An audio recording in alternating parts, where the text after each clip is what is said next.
Okay, welcome back, everyone. I hope everybody had a really good lunch and is energized for the afternoon session. I'm going to go until about 3:20 p.m.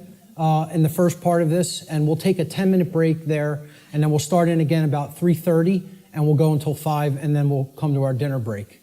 So let's pick up where we left off. I was talking about brain structure and human behavior and how these two things are completely interrelated. Brain health plays a critical role in human behavior, so it is extremely important for human beings to become familiar with the brain's basic structure and function. Now, I'm not telling you that this is the totality of neuroscience, what I'm going to show you here today.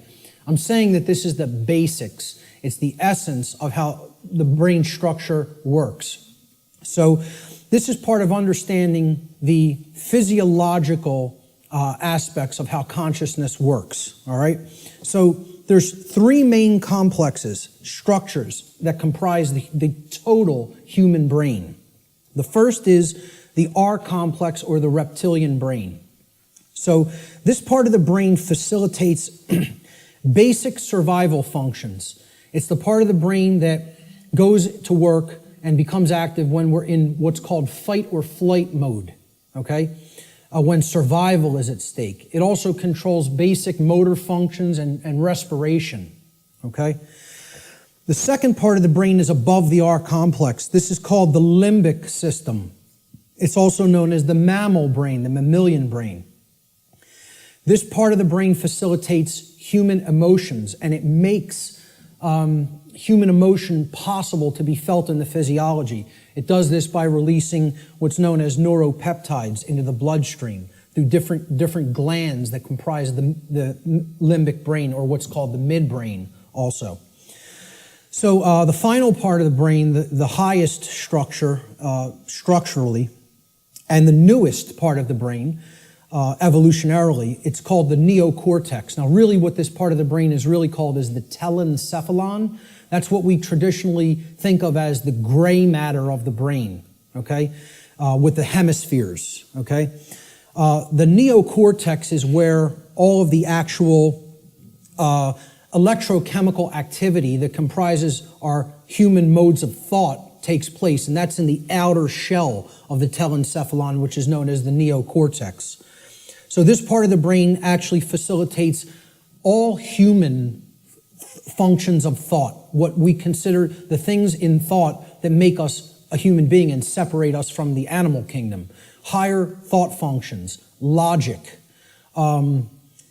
intuition, creativity, okay? So we'll break down these parts of the brain and give you some visual understanding of them. So down here,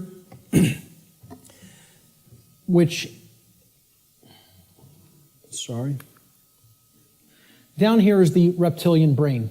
It's comprised of the brain stem right here, and this part of the brain is called the cerebellum,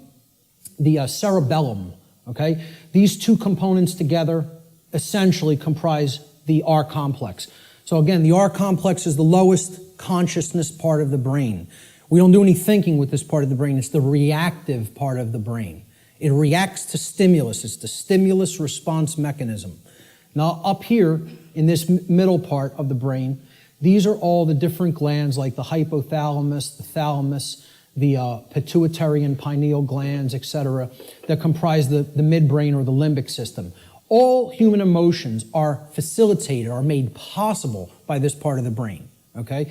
So this part of the brain, if it wasn't working properly, you would not be able to experience a normal range of human emotions. This is part of what psychopathy is. Psychopaths, this part of the brain is not functioning properly, whether it be from a birth disorder or whether it be from conditions over one's life that if someone has stayed in chronically has numbed out this part of the brain and it is not functioning properly anymore, so the person's not actually experiencing a normal range of emotions. This part of the brain, which again is the telencephalon, this gray matter part with all of the grooves, etc., that's the neocortex. The neocortex is the outer casing, basically, of the telencephalon, the higher brain. It's the human brain, okay? Neo means new, so it's the newest part of the brain structure as far as evolutionary development of the human being goes. So this part of the brain facilitates all higher order thinking. Now, what you have to understand about the telencephalon, or the hemispheres of the brain, is that they're first of all bilaterally symmetrical, and they generally control different functions of thought. Now, I'm not telling you it's 100%. Neuroscience is more complicated than that, okay? But in general, the left hemisphere of the brain is what governs logic, analytical thought, and scientific and mathematical thinking, and also linear thought processes, okay? Physical world tasks and details, being able to break things down and analyze them, all right? So this is taking things apart, breaking them down into smaller components and analyzing the pieces. That's what the left brain does. You could look at it as a series processor, okay? It has to go into this part first, then here, and then we could spit out the output. A linear process, like a series processor, okay?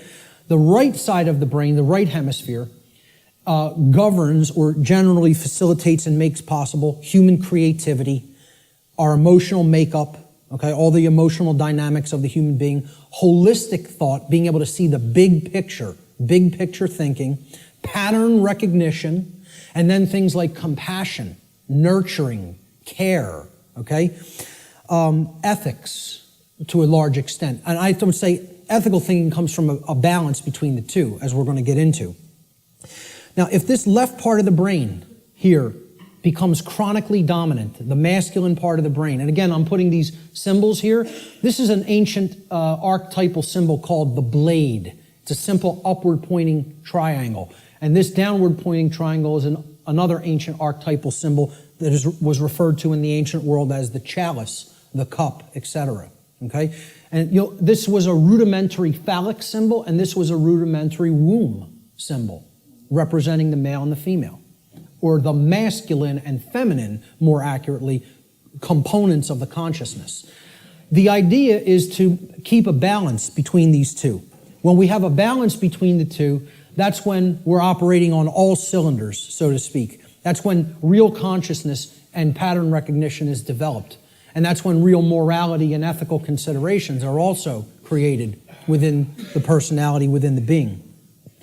If this part of the brain is chronically dominant, the left part of the brain, okay, what happens is the right side of the brain is imbalanced. It's not really functioning at a higher level, okay? And the limbic brain will actually suffer that effect, okay? It will also start to shut down. So you will have a lot of left brain patterns going on and a lot of left brain processing going on. But if that's all that's happening and we're not using this part of the brain equally, the R complex of the brain is what essential executive functions are going to be routed to. We're going to be living from the R complex in a kind of stimulus response only mode instead of living from a holistic brain balanced mode, which is when we're in that balanced state, the neocortex, which governs higher order thinking and makes higher order thinking and ethical thinking possible, is what rules the personality. Okay? Now, conversely, if the right side of the brain is chronically dominant, so let's put it this way. The left side of the brain being chronically dominant, you have the controller. That's the master mentality. The right side of the brain being chronically dominant, that's the slave mentality. That's the I won't stand up for myself and I'll just accept everything. The total new ager, in other words, okay? So this part of the brain, if it's chronically dominant, the opposite happens with the structures of the brain. The R complex will shut down. It will suffer, okay? It will not work properly, which the R complex is necessary. It makes you stand up for yourself when you're under attack. Again, it's the fight-flight response. In a dangerous situation, you've got to know whether you're going to fight whatever's attacking you or whether you're going to get out of dodge and run away. Okay? That's a survival mechanism that's necessary when there's danger. So when this part of the brain is chronically imbalanced, the R complex gets shut down, People freeze, essentially, and they don't stand up for themselves and take action. What's happening is they're being ruled by their emotions. And again, the limbic brain governs all emotions, positive and negative. So that's compassion and that's fear. It's any possible human emotion. The midbrain is what's ultimately facilitating that emotion in the physiology. All right? So if this part of the brain is chronically dominant, the opposite happens. You go into slave think, you shut down, you freeze, you're ruled by the emotions, and you don't stand up for yourself.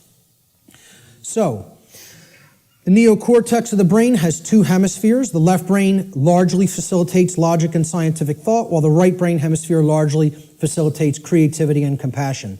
When both hemispheres are in balance, the neocortex acts in its proper role as the executive command center of the whole human brain. And that's when true intelligence is born. Now, true intelligence is a concept that I think more people really have to understand. People have equated intelligence with intellect, especially in the Western society. All right? Intellect is not intelligence. Let me say that again. Intellect is not intelligence. Intelligence comprises more than intellect. Intellect is left brain understanding.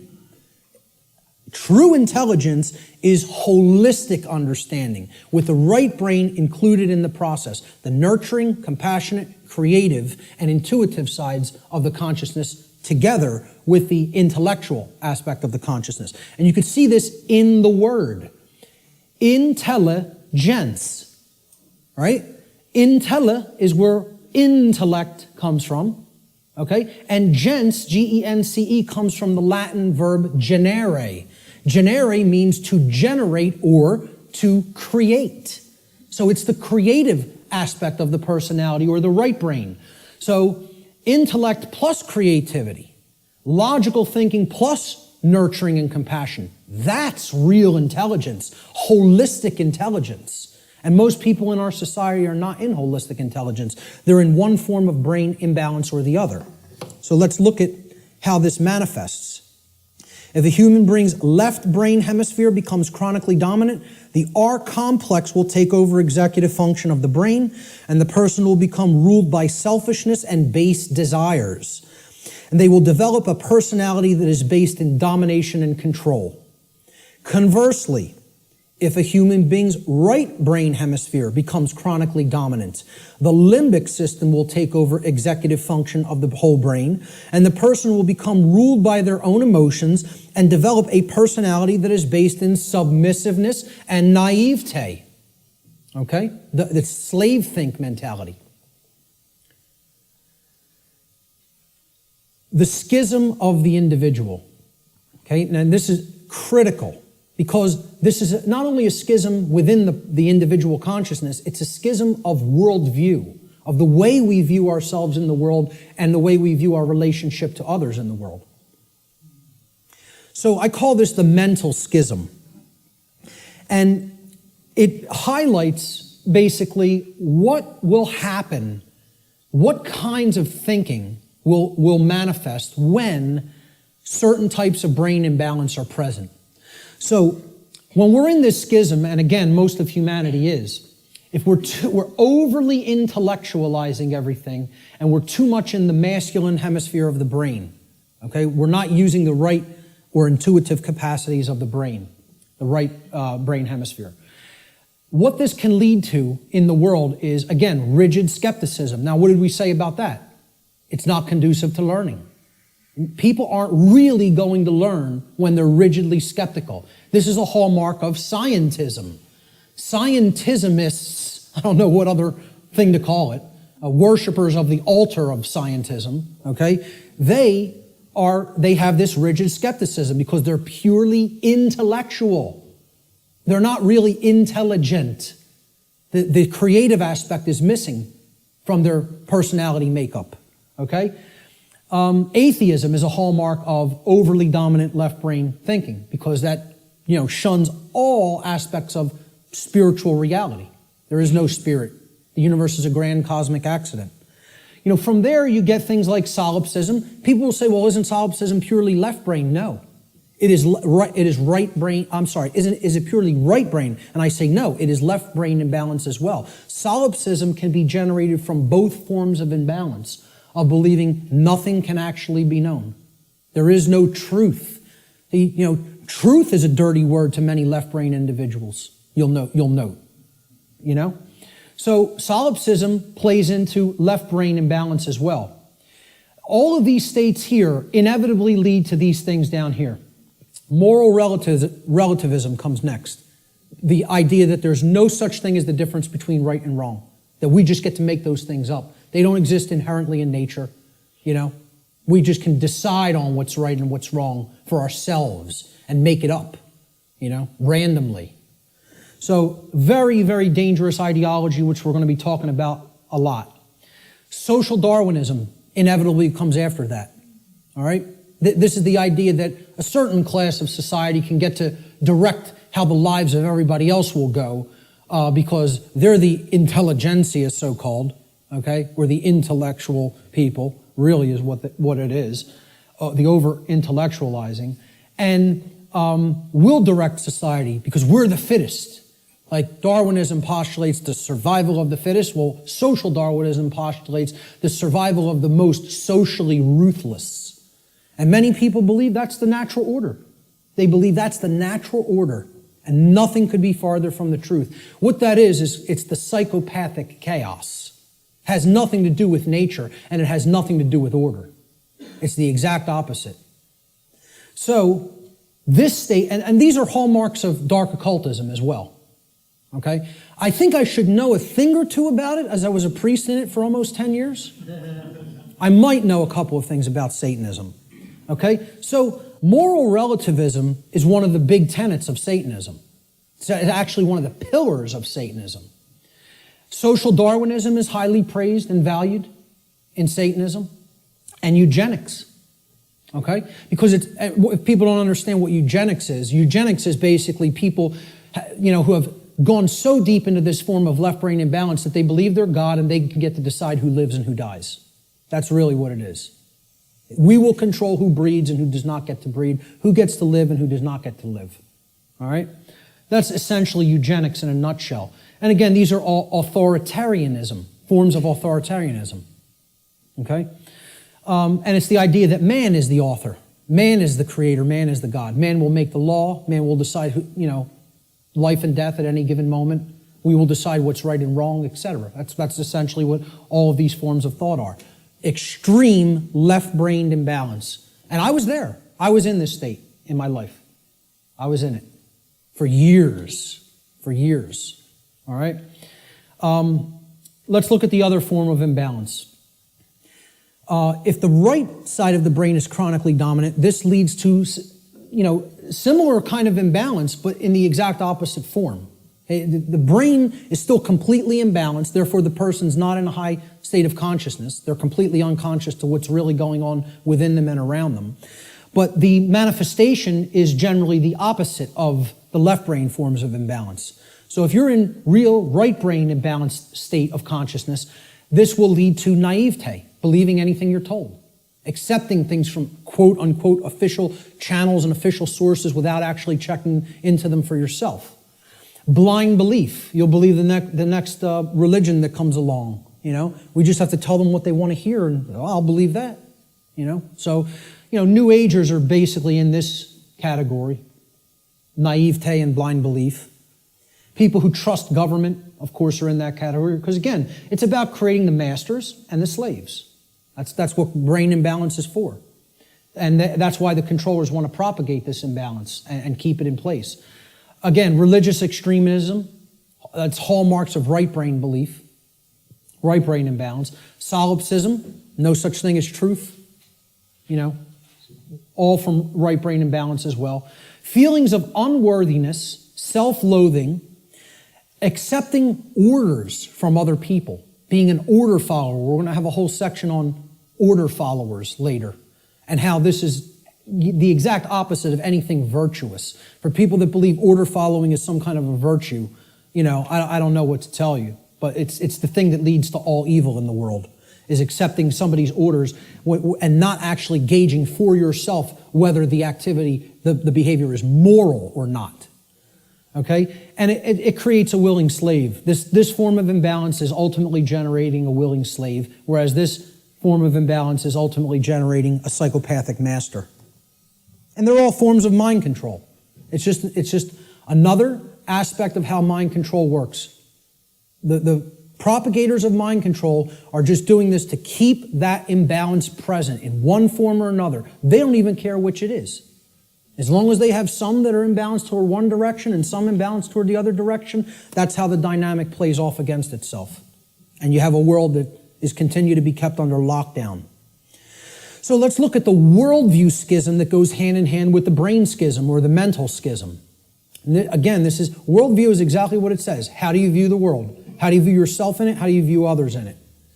Well, when there's chronic left brain dominance, the worldview that emerges is one of randomness. And again, this is a hallmark of scientism. The world is this grand cosmic accident.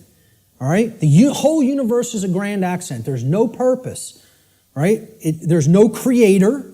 Everything just magically manifested on its own for no reason from a single singularity, a single point in space-time for no reason. You give me that one, and I'll tell you everything else that happened after that.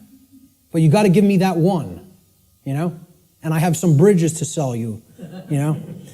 So, you know, there's no underlying intelligence in nature. Nature is dead. That's what this worldview is about. Nature is dead. It's a dead thing. It's a mechanized machine that is there for no reason. Okay? There's no such thing as the spirit at all. No such thing as spiritual dimension. No such thing as natural law, certainly. Because for one to accept natural law, well, where does it come from? You know, I ask people like whether they accept that natural law exists or that, you know, there's actual objective truth and morality, and like 2/3 of people don't accept it. They don't believe that it exists. They don't think there is objective reality and objective truth and objective morality. You know, they think it's all relative and we get to make it up. I've actually done a psychological, small psychological profiling or study, you know, just asking people this question at random and collecting results and analyzing them. We're at about 2/3 of people who are moral relativists and believe that truth is relative also, that it's not objective. Okay? Now, you ask the same people, do you believe in karma? 88, almost 90% of people believe karma is real and it exists. So I'm like, I can't believe this. You're going to tell me that there's no such thing as a real difference between right and wrong. They're constructs in the human mind is what they think. Right? And simultaneously holding in their mind the idea that karma exists. Well, I asked them the question, what put karma in place then? You believe it exists. What force created it? What made it? What put it in place? And they have no answer for that. You know, they intuitively believe karma exists, but can't answer where did it come from? Because that would involve a creator. And somebody in left brain imbalance can't acknowledge that. You know? So, to a left brain imbalanced person, there's no such thing as spiritual or natural law. It doesn't exist. As a matter of fact, all of existence has no purpose other than to continue its existence. See, survival is the highest aspiration to a left brain imbalanced individual. Right and wrong have no bearing. There's no point in even discussing it. Okay? Because right's what's right for me if I'm super left brain imbalanced. Wrong is whatever affects me negatively. Okay? It doesn't matter what's actually moral. Okay? It's all subjective to a left brain imbalanced individual. And to them, nothing has any purpose. Since it's all a grand cosmic accident, how could there be a purpose for existence? Without a creator, who's going to create the purpose for it? You know? So it has no purpose other than to continue surviving. And again, that's right there is proof they're in the R complex, they're in the base brain. Survival is the highest goal. Survival is the only aspiration. Now, in Satanism, it's about as left brain imbalanced as it gets, folks. You know what their number one law is? Survival. Survival is the highest law. Okay, and we hear about this in Darwinism too. The ultimate purpose of the being is to continue to survive. And I would highly debate that. I would highly disagree with that. There are laws higher than survival. Okay? But in Satanism, they simply refer to it as self-preservation. And that means preservation of systems of belief as well.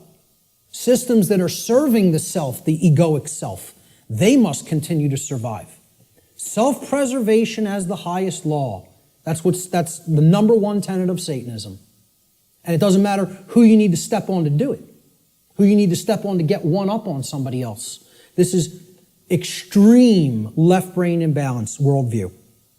All of these characteristics in the randomness worldview are hallmarks of scientism, atheism, totalitarianism, and dark occultism. You could add to that list. You know, whether you refer to it as Satanism, dark Luciferianism, it doesn't make a difference. It's the hallmarks of the dark occult. On the other side, on the right brain imbalanced side of the worldview, there's another worldview called determinism. Okay, determinism is based in right brain imbalance and is defined by, in general, helplessness, religiosity, and the dismissal of free will. This worldview will eventually lead to a society of blind order followers and willing slaves who accept their conditions as their lot in life. So, hallmarks of deterministic worldview. God controls every event in creation. Nothing happens at random. There is no free will.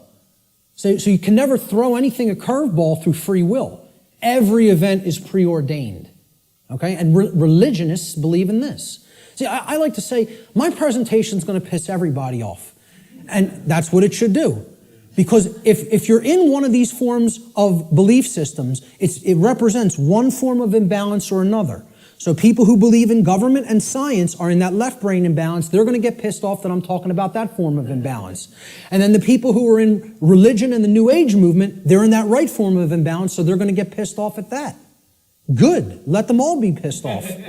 The truth will piss you off, and then it will set you free if you accept it.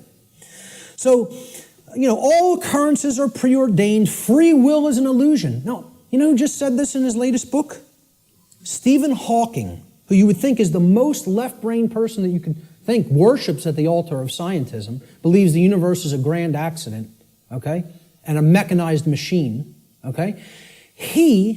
It's like this comes full circle. It feeds off of each other like a feedback loop, these forms of imbalance. He went so far through left brain imbalance, he's so in the left brain, that he actually developed the hallmark of right brain imbalance, which is that there's no such thing as free will. No such thing. Since it's all a mechanized machine and there's no consciousness, there can actually be no choice. We are actually robots controlled by matter. Hawking believes this. He actually wrote this in his book. He said free will is as dead as God. Okay? And millions of people buy this moron's books, and I'll call him a moron right to his face. There's not a drop of intelligence in that man, and people think he's one of the most intelligent people in the world. You might be one of the most overly intellectual people in the world, but you have no wisdom at all. Zero, if that's how you think. And again, put him in front of me and I'll tell it to him to his face. Okay? Because these people actually believe he's smart. That person isn't smart. He's dumb. He's intellectual, but that doesn't make you intelligent. Okay? He has no part of the big picture. None. Just because you can theorize something and visualize it and calculate it mathematically does not make you an intelligent person. That means you're great at using the intellect. You're great at mathematics. You're great at linear and logical thinking. That does not make you wise. All right? So, to continue with the right-brained imbalanced worldview, since God controls everything in creation, nothing is possible to change. Human beings are powerless to create change. Everything is being made to be this way by God. This is what religionists and right-brain imbalanced people think. So, therefore, why take any action? Action is ultimately meaningless. A big hallmark of the New Age community, because it's a religion. The Course in Miracles. Oh, we just need to accept everything the way that it is, right, folks? Doesn't make a difference if evil is running amok in our midst. No, accept it all. Don't try to change a damn thing. Take no action, just observe. And see how far deeper that gets you into bondage. Because that's the best way to get real deeper into chains. Okay? So these are all hallmarks of religious extremism and what I call simply slave think. Because that's what it is. Let's not euphemize anything. Let's call them what it really is. This is master think, that's slave think. And if you want a world that continues to propagate slavery, you'll stay in one of those forms of brain imbalance. And this right brain imbalance, in addition to religious extremism and slave think, is the hallmark of the New Age movement and their followers, their religious followers. Now, there's a balance that is struck between these, okay? And that's what everything really is ultimately about, creating a balance. Because there are components to these two worldviews that if they come together, it shows us what the truth is.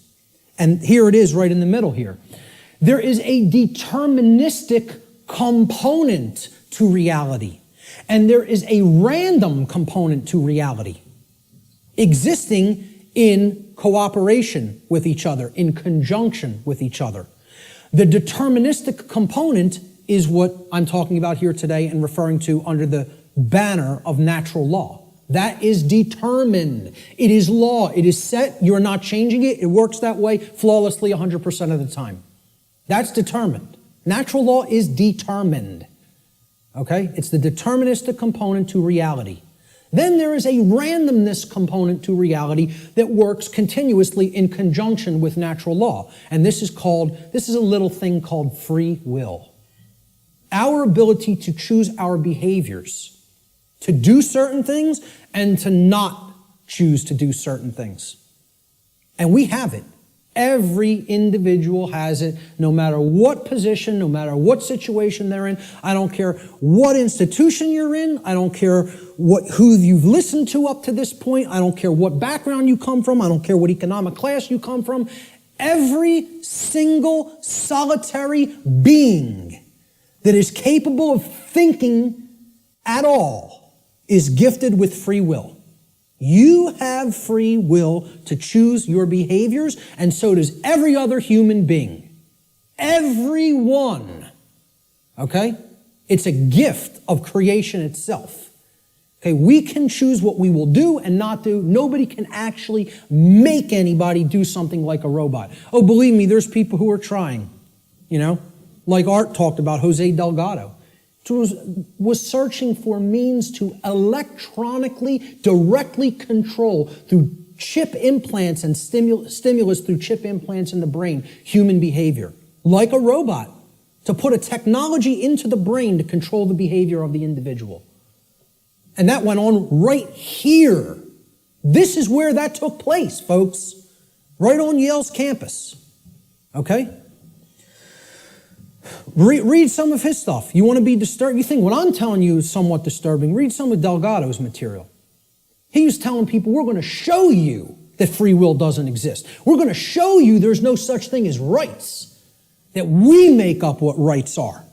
The ruling class makes up what a right and a wrong is. We tell you what it is, and you have no choice. And he's telling you, we're going to show you you have no rights, that you're our slaves. Yeah, read some of his material. And an excellent book, Art recommended too, Jim Keith, Mass Control, The Engineering of Human Consciousness. If you haven't read that book, get it and read it. And that's just an introduction. And many people think he was murdered over it. So truth lies in the middle of these worldviews. There's a deterministic component called natural law. There's a random component called free will, our ability to choose our behavior freely. So let's look at this debate that's been going on since time immemorial of human nature versus human nurture. And again, I'm getting ready to piss everybody off, okay? This debate's been going on forever. Which is it? What's human nature really look like? What's its essence? Is it angelic or demonic? Okay? I would say it's neither. It's neither one of these things. It's not both. It's neither. So nobody wins here, who falls on one side or the other. And it's a very difficult thing for people to accept as well. Because when we ask the question, what is the nature of a human being? It's a very similar question to asking, what is the nature of this computer up on this platform? What is the nature of that projector? What is the nature of those cameras? Well, can I actually say what the nature of these things is? It's a computer. Its nature is to compute information.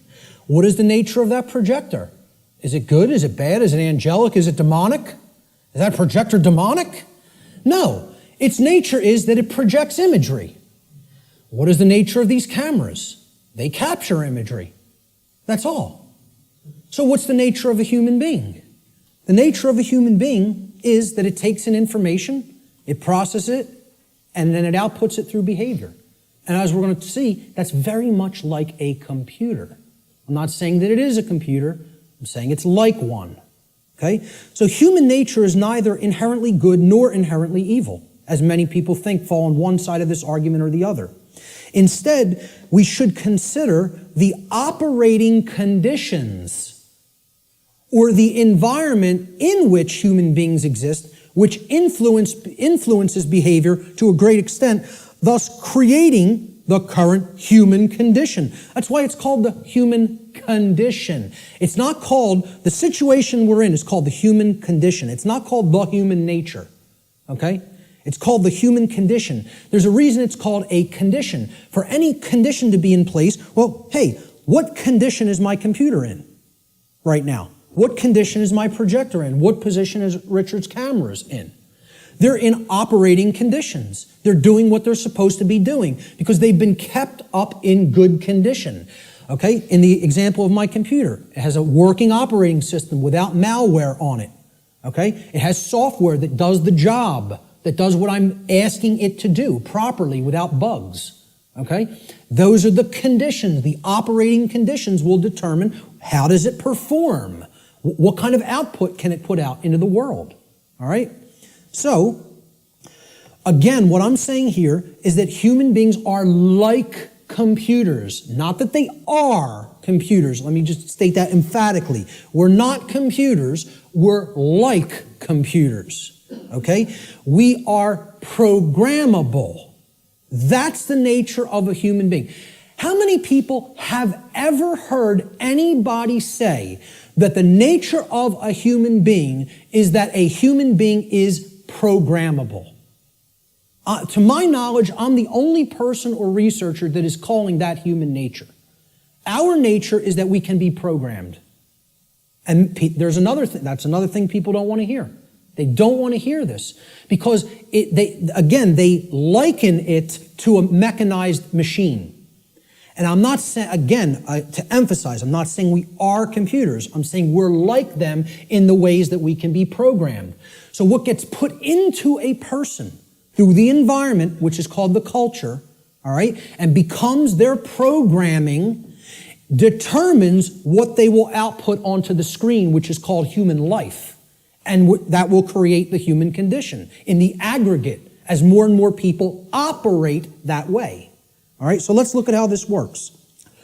Human beings are programmable much like computers. Like a computer, if a human being has a bad file system format, that's the first thing you do when you're going to get ready to use a computer. You have to format the drive. How many people here are somewhat techie? Not many. Okay, about a quarter to a third. All right. So some people will know what I'm talking about here. For the others, excuse the jargon for a moment. All right, I'll explain what it is. A file system format is you got to format the hard drive so you can prepare it for a specific operating system, which is basically the task controllers. It's going to control what happens on the computer, how programs get launched, how memory is used, etc. in a nutshell. All right, I do this for a living, so I know all the technical stuff. So I'll try to keep it simple. So if the human being has a bad file system format, right? This is akin to the operating conditions during a child's formative years, the first 6 years of their life, essentially. Now, think about it. We call this their formative years. Their formative years. like a format on a hard drive, because this is what puts the file system into the human being, that prepares it for its operating system. Okay? So, largely, what programs the child at this stage is the parents and what they will see in their immediate environment and home and during their very early years in, quote, schooling. All right? Now, if, like a computer, if a human being also has a bad operating system. Now, this is like Mac OS, Windows, Linux, etc. Android, iOS. These are operating systems. Again, they are basically providing a platform that other programs will run in, and they're providing a graphical user interface. This is your culture. The operating system is the culture in which the programs run. Okay? So let's say if you have a bad operating system, meaning you're already surrounded in a bad environment, in a bad culture, right? That's also going to negatively impact the output. And then they have bad software programs. Now, these are the programs that you run. Now, if I didn't have a good presentation piece of software, my presentation might come out sloppy. It might crash in the middle of it. It might not display the graphics or the text properly. Okay? So you got to make sure you're working with good, reliable software as well. Now, what the software is the belief systems, what the person has taken into the mind and is processed and made part of themselves. And now, if all of those things are bad, we have three bad components. The format is bad, the file system format, which is the formative years of the child. Okay?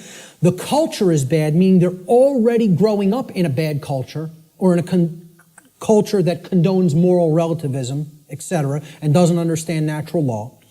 And the software programs that have been input into the child are bad, meaning their belief systems. Okay? What do you think the output of that, quote, computer is going to be like? Is it going to be good? Is it going to be chaotic? If I screw up my system's hard drive format, if I put an operating system that is like at alpha state and it's not ready for prime time because the development's not finished, it's half-baked, okay? And then I load crappy software that's full of bugs and the developers didn't really care about programming them correctly, do you think that computer is going to operate properly and give me the output on the screen I'm looking for, or output on the printout I'm looking for, or output on the internet that I'm looking for? Good luck. If you know a little bit about computers, you're laughing now because it would be ridiculous to assume that it could do that. Well, why do we think that we're going to have that in our environment when all of these things are badly programmed? See, the output onto the screen is also going to be horrible if all those three things, that determine how the system works are also bad. So it will contribute to deteriorating conditions on a mass scale. Like a computer, the behavior of a human being largely depends upon its programming. And its programming is the quality of the information that is being input into it. The quality of the information it's taking in. The quality of the information it's taking in is going to determine the quality of the information it's outputting, like any other computer. So if garbage goes in, surprise, garbage is going to come out. If good information goes in, quality will come out. And the output will be as one wants it to be. It will be able to process and create efficiently, effectively, not chaotically. Here's a very simple diagram. Again, if people understand it, they really get how natural law functions. And again, it's very unpopular. People don't want to look at what the bottom base foundation or platform of this structure is. Because once again, this idea that knowledge is what's required makes many people upset because they want to believe they're going to achieve these things they say they want without doing the work to acquire that knowledge and therefore understand the requirements for obtaining those conditions. So we start with available information. And when people look at what I'm going to describe here, they will recognize it as something. And I'll hold what that is for a moment. Available information is what you're starting with. This constitutes potential knowledge, and it can become knowledge if it's taken in, if it's amassed, if it's aggregated, okay? It can be gathered, it can be processed, it can be understood, and then it can be acted upon. You could call this the grammar stage of this three-part process I'm going to explain. Okay? You could also refer to this as the input stage. If we're looking at it in a computer model, this is the stage of inputting information or programming something. Okay? Now the next step that's built upon this is once you've taken information in, necessary information, you then come to a position of understanding it. You know what it means, you recognize the patterns. All right? So this is the second step in this process. Now, your understanding or lack of understanding, okay, now in the first stage, your knowledge or lack of knowledge is going to lead to understanding or lack of understanding.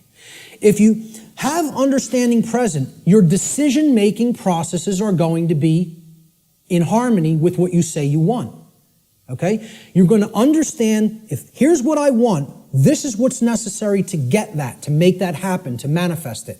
That's understanding. It's a decision-making process that happens within the mind.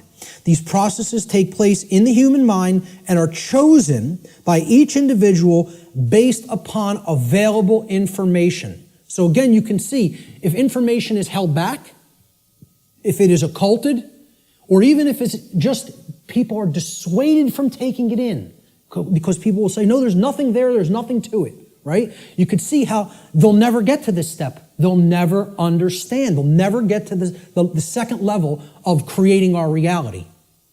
All right? Effectively, efficiently. The third stage to this process is what you do with what you have come to understand, to know and understand. So this is the action stage. Okay? Each individual's behavior, the behaviors that they choose through their own free will, is based upon the quality of their decision-making processes that are happening within the human mind.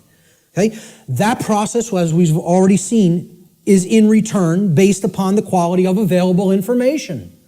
So this is behavior. See, people don't think of wisdom as behavior. They don't think of wisdom as action. They think of it as something that you just know. No, wrong. Wisdom is not knowledge or understanding. Wisdom is action. Let me say this again. Wisdom is action. It is knowledge and understanding that has been applied. Application.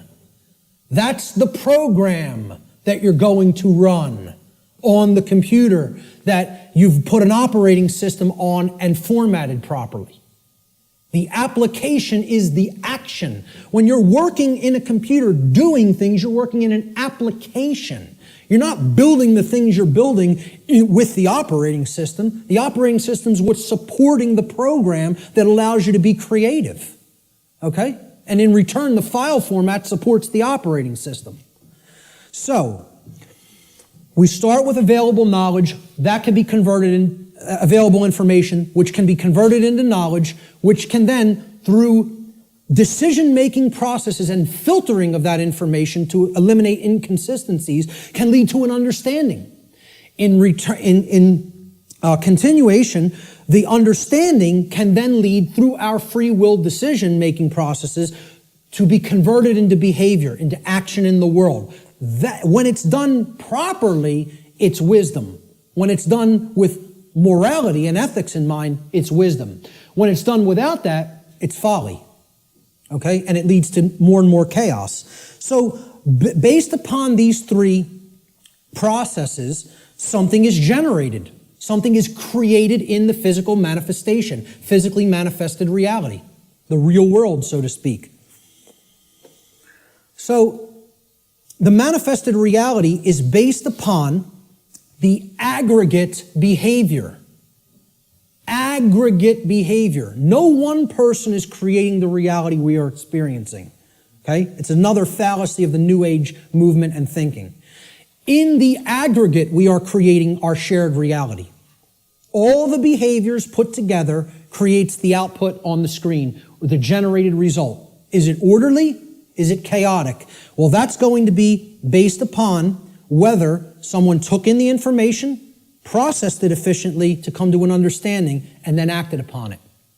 The manifested reality is the quality of the condition which manifests in any given society based upon the aggregate quality of human behavior within that society. This is how our reality is actually created. The conditions that we experience as the daily events of our life. It's a simple 3-stage process that leads to a result. And for many people here, you will recognize, if you've looked into this discovery process and this creative process, is known as the trivium. This is what the trivium is. Okay? In the ancient traditions, this is what the trivium was labeled. It was labeled knowledge, understanding, and wisdom.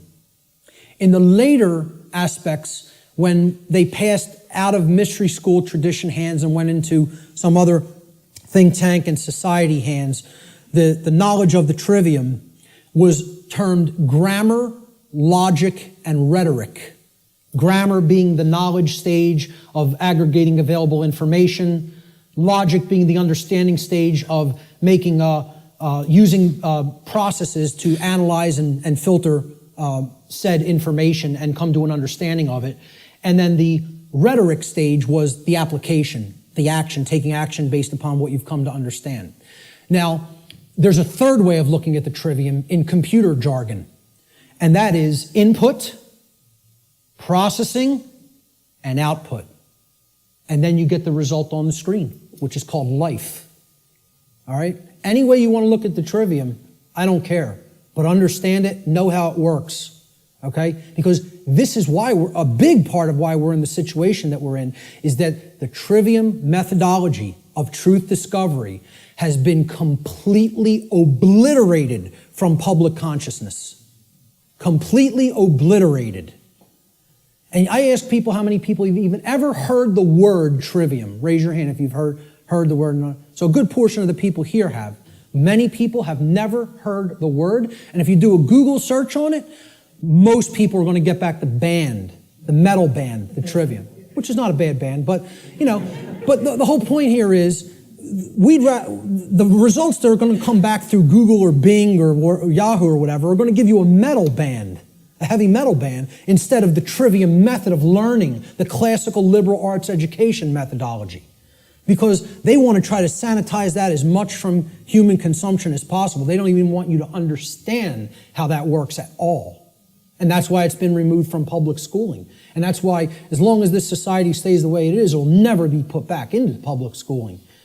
I tell people a little anecdote.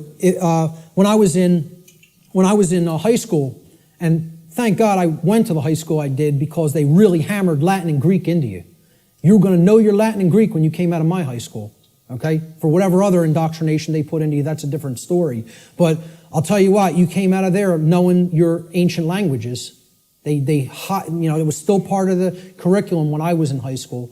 And, again, I think I came out better out of there because of simply the linguistics knowledge that I gained from it.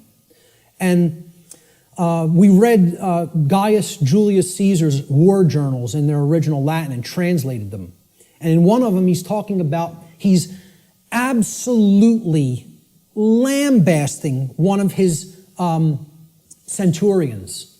Okay, they're on a campaign in Gaul, which is France now. And Caesar is, making his rounds of his troops, and they're getting ready to, push deeper into Gaul. And he finds, when they would have their encampments, they would have a lot of, slaves of the Roman Empire that they would take with them on their campaigns that would do a lot of the lifting of the equipment and the carrying of the equipment for the centurions to do battle in the next battlefield location. And the slaves would have to do all that manual labor. And Caesar says to one of his centurions, he's passing by their encampment, and he sees one of the actual centurion leaders teaching one of the slaves the trivium method. And he flips out on him in this journal. He says, I caught one of my centurions, teaching the trivium, and freaks out on him. How dare you teach a slave our method of learning? Soon they won't want to be a slave anymore. There'd be an uprising if they knew what we knew, if they knew our truth discovery methodology. He said, I forget how it really ended, but I think how it ended was he told this centurion, if I ever catch you doing this again, I will personally cast you into the wilderness of Gaul and let the Gaulians deal with you, who knew that the Roman Empire was trying to conquer their people at that point, which is basically saying it would be a death sentence, but I won't even carry it out. I'll let our enemy carry it out on you. That's how much he didn't want their slaves to understand their methodology for learning. And that's the trivium. And that's why most people have never heard the word. So you got to look into it and understand how it works. That's all I can say about it. It is how we build our reality, either efficiently or destructively. So let's look at some of the principles of natural law. Now, in my extended seminar, which goes over a 6-week class of lessons, I get into these principles deeply in an extended form. We're not going to do that today because time doesn't allow. I'm going to briefly touch on each one. Okay? The word principles, let's define it. Principle comes from the Latin noun principia. Principia means first, foremost, leading, chief, or most necessary. It is that which matters most. It is the first things that must be understood before anything else can be understood. Principles have to come first. And this is the problem. Our society does not put principles first. It puts trivialities first, and we're no longer a society that even cares about principles or first things. So first things first. First things or principles have to come first. So let's look at what the principles that underlie natural law. These are the things that are most important. That's what principles should mean to people. If we ask people to define what a principle is, first thing they should say, that's the most important thing. The most important thing in my life. Now, when in the natural law seminar, we did a homework assignment, we asked people what the most important thing was to them.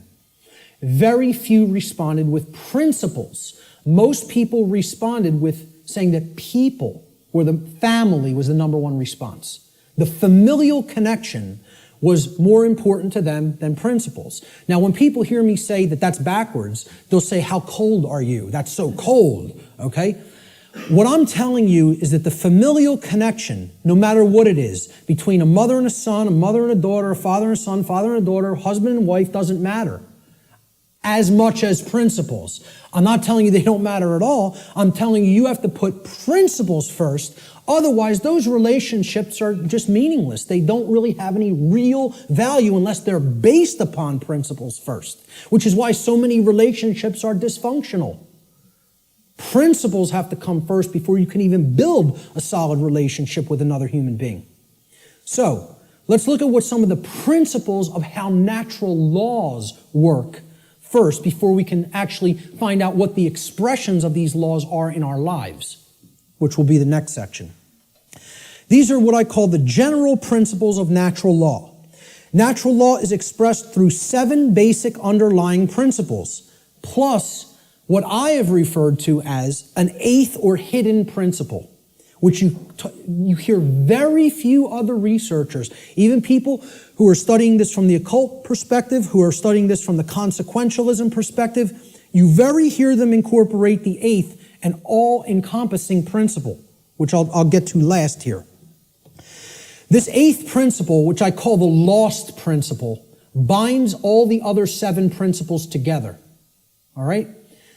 These principles together constitute a master key through which universal wisdom, including the knowledge of the requirements to obtaining what we desire, is then unveiled or de-occulted.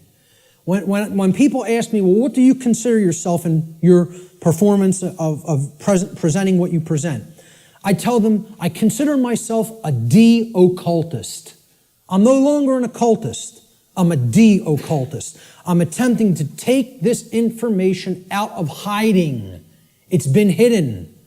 The hiding of it is destroying the fabric of our society and putting us into bondage. It needs to come out and be non-hidden. It needs to be unveiled and shared widely and freely with anybody who's capable of accepting it and comprehending it now.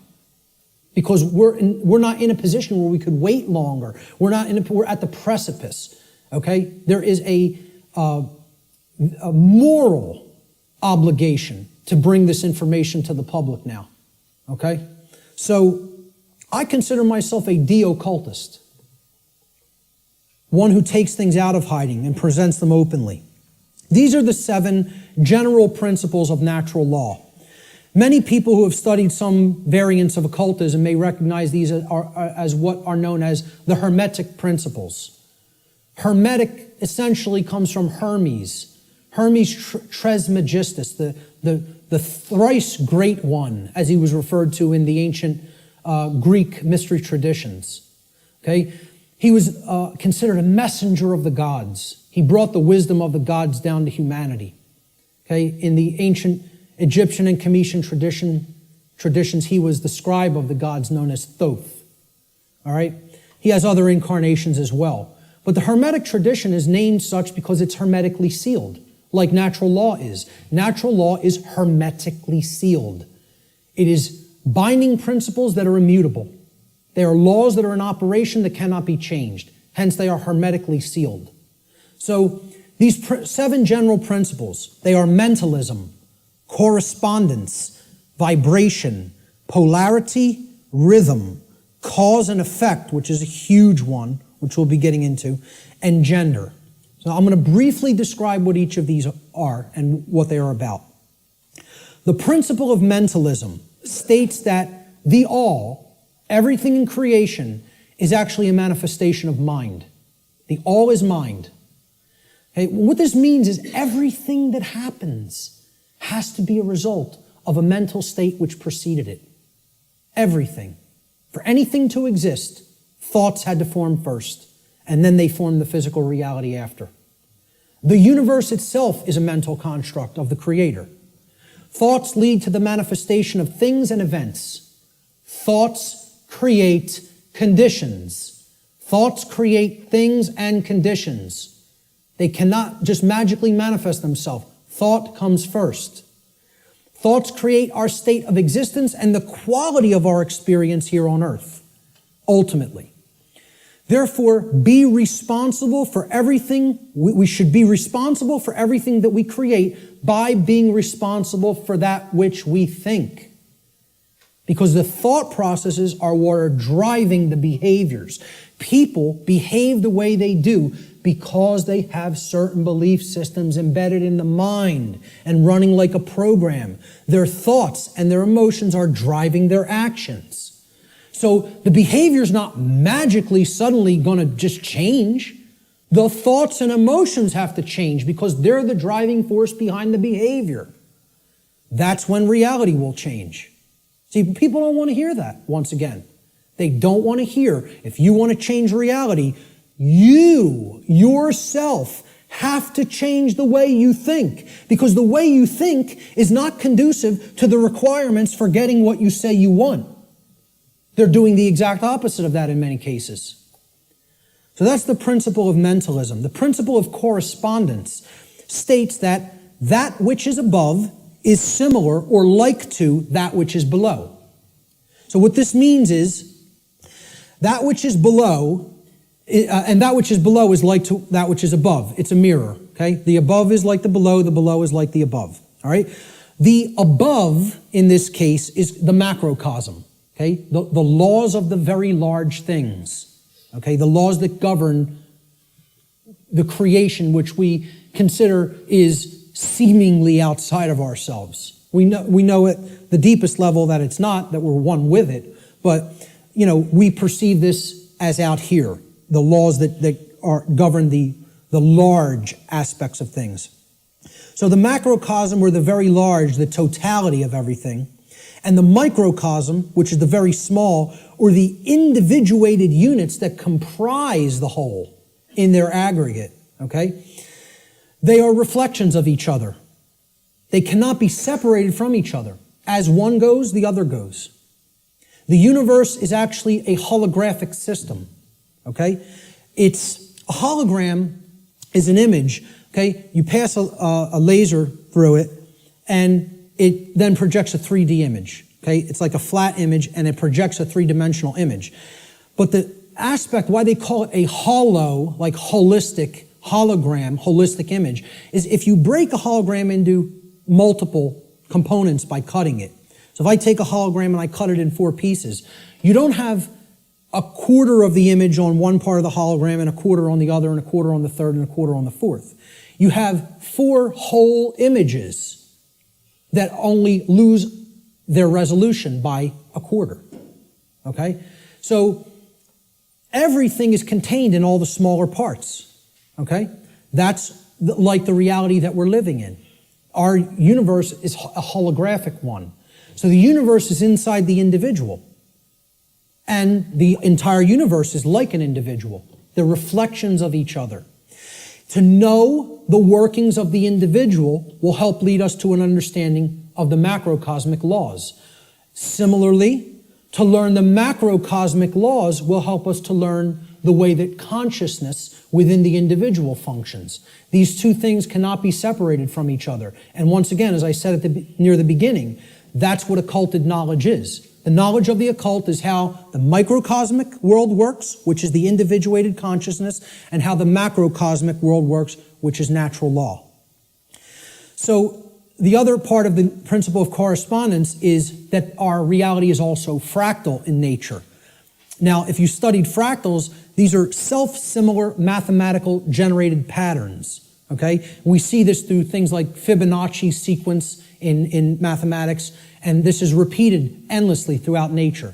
Okay, so you look at the structure of the atom, and it's similar to the structure of the solar system, which is similar to the structure of the galaxy. They work the same way. They look the same. You pull back enough, you'll keep seeing the same pattern repeat. Everybody ever see the movie that was done in, I think, the 1970s or 80s? It's a short, like 10-minute clip. It's called Powers of 10. Has anybody ever seen this? Yes. A couple people.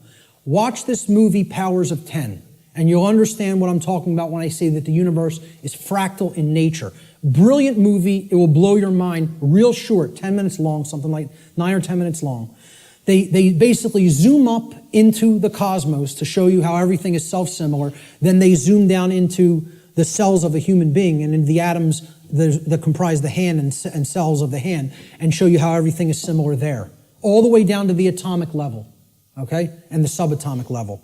So, the universe is both holographic, meaning that the whole is contained in the parts, and vice versa, and it is fractal or self-similar across all scales of its existence. That's the principle of correspondence. The principle of vibration simply states that there is no such thing as rest, as dead or non-motion, okay?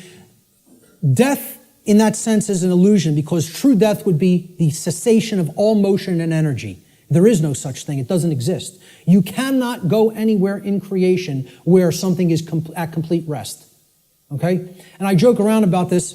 Barb tells me funny stories when she comes home from work, and she's trying to, enlighten some of the other RNs that she works with. And she was trying to explain to one of the other nurses, that desk has atoms in it, and they're not at rest. They're like in crazy, chaotic motion, especially the electron clouds of the atom. And if you look at it at a deep enough level, you would see it's like chaos going on, and it's all kinds of motion happening, seemingly at random. And the other nurse goes, "Barb, you're so crazy." What I say to that is, how could you have made it to nursing school and not ever have even considered the concept of the atom? Right. And it's amazing.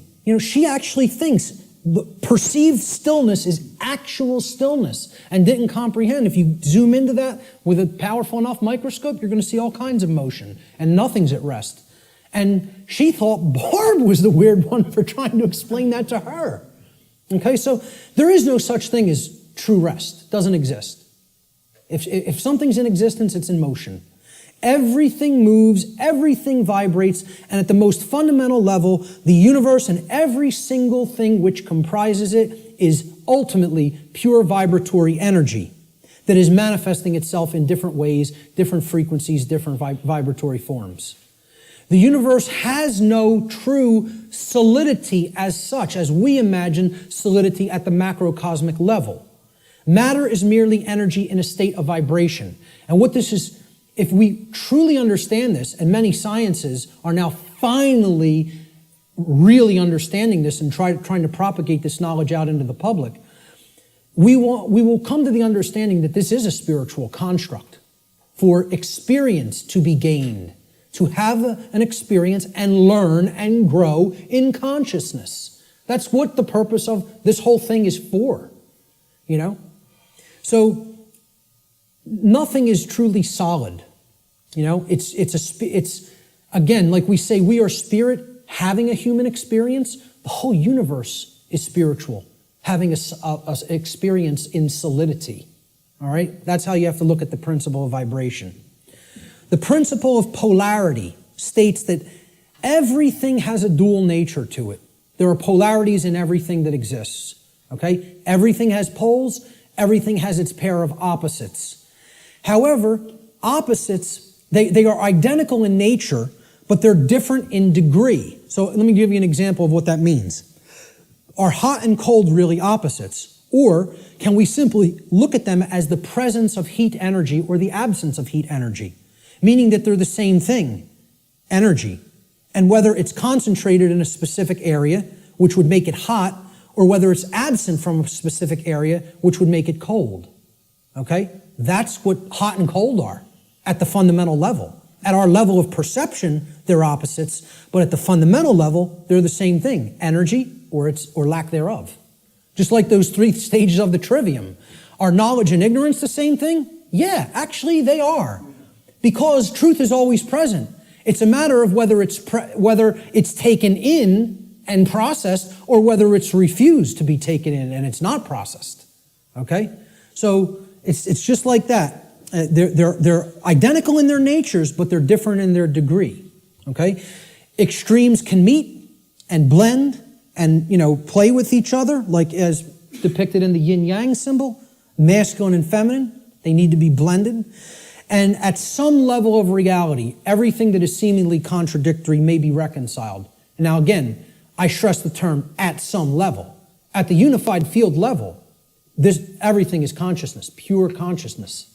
However, at this level, there are differences in consciousness. At this level, there are things that are taking place that we need to understand. At this level, there are things that we need to set right and rectify because it does matter. It does matter. Okay? So, again, be careful with some of the New Age-isms that get put out there. Yes, can all paradoxes be reconciled? At some level. In this realm, we need to have our feet on the ground in the physical domain. This is the concept in the Hermetic tradition, which is where a lot of this understanding derived from. Out of ancient Egypt, what was known as Kem, the land called Kem, was what the actual Cometians referred to it as. The word Egypt is a bastardization of the capital, the Greek pronunciation of the capital city of Kem, which was Memphis at one point. And that city was referred to as Hygeptos in Greek. And that became Egypt in English. But the original name for Egypt was Kem. That's simply called black or dark in their language. It was the black land. And we get the word alchemy, which means, again, from. Okay? It means from the black land. Al-Kemet, which is where alchemy comes from. And that means out of darkness, this knowledge will come and bring light. Because a lot of these mystery tradition teachings do come from Kem. And also the people who took it from Kem and started to propagate it in other areas were the Greeks in the Greek mystery traditions. And again, there was light sides and dark sides to all these mystery traditions. Okay? There were some who used the knowledge wisely and tried to propagate it and tried to elevate human consciousness, and there were those who wanted to use it selfishly for their own benefit and to control others. So my point was that in the Egyptian mystery tradition, I lost my train of thought there. I'm sorry. I was talking about all paradoxes may be reconciled at some level, and I brought up the mystery traditions. I can't remember why I went into that, so I'll just keep going. Let's look at the principle of rhythm. Everything flows out and in. Everything has its tides. All things rise and fall. Okay, so everything has a rhythm to it or a swing to it. There's tendencies that exist in energy. The pendulum swing manifests in everything that we undergo, everything that we perceive. The measure of the swing to the right is the measure of the swing to the left. It's just an opposite. It's perceived as an opposite. Rhythm will compensate. Now, how this should be understood when we are talking about natural law is many people will say, well, that's just the way the tendency is moving us. It's just the way the tide is taking us, right? But that's not really accurate. Okay? We can't look at these things as that the rhythms are set in stone and it has to be this way now, right? One of the things that a lot of the Hermetic tradition taught regarding these laws, these principles, were they can be overcome by higher levels of consciousness. Okay? This one was one of them. Rhythm is a principle that is a tendency for something to swing a certain way. Let's liken it to genetics. You know, if you look at some newer biology, a lot of modern biologists are suggesting consciousness plays into whether a gene activates or not and expresses a certain condition. Well, this is the same way. There's something that can be done about the swing or the tide, okay? Let's look at it as you have a boat. You want to row the boat out to sea, right? You have to get past the tide. You have to get past the breakers and the waves. And if that tide's really strong at high tide, it's going to be very much more difficult. You're going to have to expend more energy to get it out to sea. If, however, you were taking it when the current's moving out to sea, okay, there's a flow that's moving outward deeper into the ocean, and you start rowing that boat then, you're going to be able to do it much more easily. Okay, so if there's winds pushing along a plane, it's going to have to expend less energy. It's going to get there more quickly, okay, because it's adding to the energy. If, however, you're flying against the wind, you got to expend a lot more energy. It's just a tendency. You can still get to where you want to go. You may just have to exert more effort. Right now, we're in a tendency of things are not flowing, okay? It's an ebb, all right? And it's something that needs to really have more energy put into it if we're going to resist the tendency. It doesn't mean nothing can be done about it. It doesn't mean it can't be overcome. It means at the time we're living in, okay, we want to make this motion go in this direction, but its tendency is to move in this direction. So more will is required at this time to move the consciousness. At other times, the consciousness may be flowing in a positive direction and it may take much less energy in order to move that consciousness forward. However, we're not living in that time. We are living at what many researchers have called the Kali Yuga, or the age of darkness and destruction.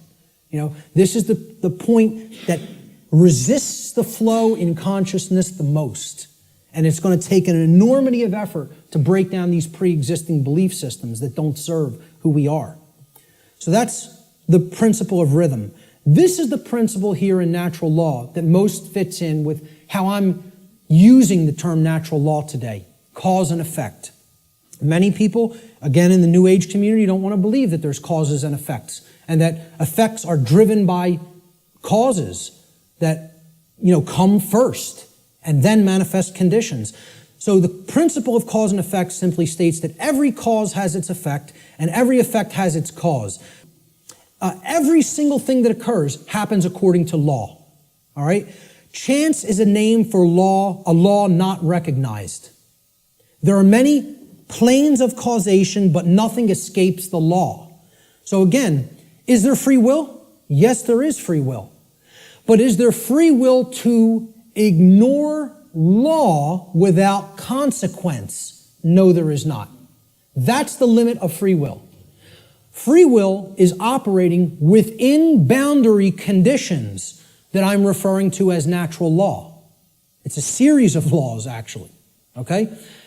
Free will operates within these parameters or boundary conditions that cannot be exceeded or gone beyond without consequence Oh yeah, you can break natural law. Yes, you can break it, but you cannot break it without consequence. You cannot break it without consequence, negative consequence. And that's why this body of knowledge has in the past been referred to as consequentialism. It is the knowledge of how consequences are generated by our free will decision-making processes within the boundaries of natural law. So this is the law of cause and effect, the principle of cause and effect. And I think this image, I was searching for images that encapsulate cause and effect, and I found this cartoon, and I think it does it brilliantly. Most of all, because will the effect happen immediately? No, it will not happen immediately. There is a time lag. You set the cause into motion, the universe is going to intelligently bring to you, through a rearrangement of all the dynamics that it needs to rearrange, the effect of what you've generated by setting that cause into motion. And there is a time gap between the cause going into place and the effect coming around and hitting you. This is why the pattern recognition of cause and effect is more difficult, because it is separated by a time lag, by what we perceive as linear time. Now, if you did a wrong to somebody and immediately you were stung by a wasp, every single time you did a wrong to somebody, it showed up and bit you immediately within 2 seconds of you hurting somebody, stealing from somebody, lying to somebody, etc. Would you start to connect the stinging to the wrong that you did? I think most people would see the pattern. They would recognize the pattern. But since that doesn't happen, and there's a time lag to experiencing something harmful to ourselves once we do something harmful to other people, it's very difficult for people to see the connection through the time lag. And moreover, it doesn't exactly happen in a 1-to-1 ratio like this, okay? Karmic consequence is more complicated than all of that, all right? What's happening is that all of us are experiencing in the aggregate the wrongs that the human species is conducting on a daily basis, which we do not attempt to rectify and stop through our inaction. Karma is being accrued. People think that karma can only be accrued from action. No, it cannot. It can be accrued from inaction as well. And that's where many people in our society is. They're not taking any action, and they're willing to let evil run unchecked. So this is ultimately going to come back and bite us, and what we set into motion is going to actually topple over onto us if we don't change our thoughts, emotions, and behaviors. Nothing escapes law. We are bound by it eternally. Let me just go back. I'll leave it on this slide for a moment. For some people familiar with my work, you've seen me break down the Matrix trilogy. And the law of cause and effect is brought forward extensively in the second Matrix movie, The Matrix Reloaded. And the scene that encapsulates this the most is the character of the Merovingian, who tells to the heroes who want to be free from the Matrix and its control, okay? You are coming to me without an understanding of why you are in this position. You don't understand the causal factors that have led to the current conditions that are in place. Therefore, you are coming to me with no power to effect change. You are powerless. So why should I help you? You're powerless because you lack knowledge and understanding of what set these events into motion. Why? The question why, he says, why is the only source of real power. Without why, you are powerless. He's talking about cause and effect, and he says it specifically. Causality, he calls the only real truth. And this is the villain. The words of truth come through it's a big technique in Hollywood too. The words of truth are spoken by the villain in the movie or in the series, okay? But if you listen, and there is a twist, a dark twist to what he says. He says free will is like an illusion. No, it is not. That's where the dark occultist is trying to trip up the heroes. There are both free will and natural law. He tries to say free will the Morpheus character says to him, everything starts with choice. And Morpheus is correct. Our choices set that causality into motion before it becomes an effect. And the Merovingian tries to tell him, no, there is no free will. That's where the dark occultist will give you the bulk of truth and then poison it with that one thing he wants to get you to accept. Okay? So the next thing that needs to be understood is the two planes. All right? There's the plane of effects and then there's the plane of causes. No power to affect any change lies on the plane of effects, which is the physical manifested reality. Again, what already is, nothing can be done about. What already is, you cannot change. You cannot change the past. You can change what it is starting now and make sure that it gets changed in the future. But right now, what is the truth, and all you could do is accept that or reject it. You can't change the past. So the physical world that is manifested up to this point happened because of things that occurred in the past. The causes happened in the past. Nothing you can do about that right now. Okay? The plane of effects or the physical world is where manifested realities have already occurred, have already taken shape, have already formed due to their underlying causal factors. The plane of effects constitutes that which has already occurred. As such, no power to effect change lies here because that which has already occurred cannot unoccur. That which has occurred can't undo itself. It happened, it's already done. It has become that which is, or truth.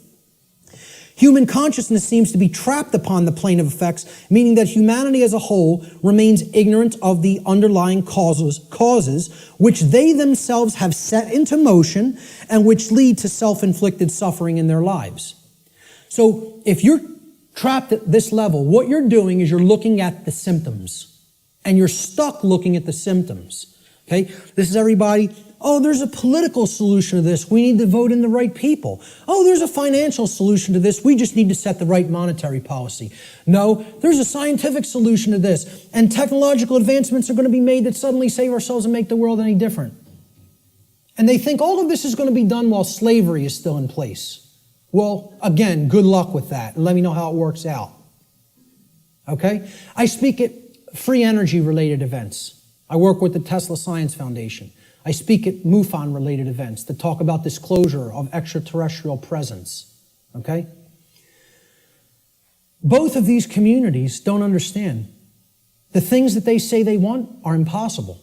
And I'm going to start talking about them in this way more openly, because I've kind of like given them some soft teachings, and I think they need to hear it a little bit more harshly, because both of these communities are not talking about morality to the extent that they need to. They think we're going to have free energy, but nothing's going to change as far as the social structure of the world goes. We'll just develop free energy and that'll magically save us. We'll still have slavery, but free energy will be here and the world will be a magically better place. The UFO community, they often think, oh, we're going to get disclosure. They're going to come out and tell us everything they know about other intelligences that are out there in the galaxy and in the universe with us, okay? And they think they're going to get that in a climate of slavery. Well, good luck with all those things. You got to take down the existing structure first, okay? People think, oh, we got to build the new world while the old one decays. You have to destroy the existing power structure with the power of truth before anything new is going to grow here. Because this place is a garden full of weeds, of poisoned ideologies and completely erroneous belief systems that have no bearing on truth whatsoever and cannot get us what we say we want. Until those thoughts are changed, don't expect the results you want. So to the free energy movement, I say you're never going to get free energy in a climate of slavery. To the UFO community, I say you will never get disclosure in a climate of slavery. Slavery has to end first. Then you could get what you say you want. So, again, no power to effect any change lies in the world of effects. Cannot be done. You are rearranging the deck chairs on the Titanic while it sinks. You're not creating any change doing those things. because the underlying causes aren't changing. And the underlying causes are how we think, how we feel, and how we behave. And no one wants to look at that. They want to think all those things can stay in place and I can magically get what I want. I want to keep my hand over the fire, but I don't want it to burn and blister. Well, enjoy. See, find out what you get when you do that, because that's what we're doing when it comes to natural law. So let's look at the plane of causality. This is the other plane. This is the mental realm, the mental world. Again, according to the law of mentalism, the first principle of natural law, everything that manifests must first manifest in mind before it can manifest physically. So again, if the plane of causality is the mental world that's generating the causes in mind, okay, everything is happening there first, and then it is trickling down to the physical domain. It is manifesting in the physical domain only after it has manifested in the mental world. The plane of causality is where causes are set into motion prior to those causes manifesting as formed realities in the plane of effects. This plane of causality constitutes the causal factors, the why, which underlies and precedes all manifested things and events. All power to effect change lies on this plane of reality. Human consciousness must move away from the plane of effects and to the plane of causality in order for human beings to understand the causal factors of the conditions which they are collectively manifesting in their lives. Only then will humanity be able to co-create their shared reality on a conscious level, meaning with an understanding of how natural law operates, rather than on an unconscious level, meaning that we don't understand how natural law operates. And I just look at it in a simple graphic, in a simple, chart or graph. This is the higher realm. This is the world of causality, the mental world, the why, the underlying causal factors, okay, that precede conditions which are manifested. This is where our consciousness has to go, because this is where all power to effect change is at, in the understanding of why that manifested to begin with. So these are the symptoms. This line could be looked at as the diagnosis. You have to make that diagnosis and get to the underlying causal factors that lead to the symptoms. Okay? The plane of effects, on the other hand, meaning the physical world, is the manifested realm, that which has already occurred, that cannot be undone. At least in the present moment. You could start in the present to undo it in the future. But as far as the present moment and all moments in the past go, you're not changing that. That's truth. That's what is. Okay? That's already manifested. You can't change it. No power to effect change lies in continuously analyzing the symptoms. You got to do that long enough that you know where the problem's at. You've made the diagnosis. Now you can get to the causal factors and start going to work changing those causes. Okay? Unfortunately, this plane, the plane of effects, seems to be where human consciousness in the aggregate is trapped. It can't seem to get past there. Even if it recognizes the problem, it wants to keep describing the problem. It wants to keep describing the prison. It doesn't want to look at the causal factors because it's afraid of what the causal factors are. It doesn't want to acknowledge the causal factors lie in how we think, feel, and act, and until those things are changed, the external manifestation cannot change. That takes responsibility. The final principle of the 7 principles of natural law, at least the formalized ones, are gender. Again, I'm going to talk about an 8th lost one. Gender exists in everything. Everything has its masculine and its feminine components or principles. We've already seen that when it comes to the human brain, consciousness, worldview, etc. Gender manifests on all planes of existence. Spiritual, mental, physical, everything. Okay? Very simple concept. What I want to briefly talk about is mental gender. Mental gender is the state of coexistence between the masculine and feminine aspects of the mind. Again, we've already looked at this. We looked at the breakdown of the physiology of the brain, at least of the higher order part of the brain, the neocortex. Our left brain hemisphere largely facilitates the masculine aspects of the mind, or the intellect, logic, analytical thought, linear thought processes, while the right brain hemisphere largely facilitates the feminine aspect, or intuition, meaning creativity, compassion, and holistic thought processes. This next section is what I call the lost principle. This is the 8th principle of natural law, which binds all of the other principles together. Okay? It is what I would call the encapsulating principle. Okay? It's the container inside which all the other principles fit very nicely and neatly. However, it's lost because we're not exercising it. See, we already looked at 1, 2, 3, 4, 5, 6, 7 principles of natural law. And there they are represented by these circles overlapping each other. Okay? Can anybody see an 8th circle anywhere? You got it. Correct. Here's the 8th circle. And this might look familiar. You might have seen this somewhere. Okay? This pattern is called something. Does anybody know what this pattern is called? What is it? Not the flower of life. The seed of life. The seed of life. Okay? Now, what happens from a seed? It grows. It generates something. It creates something.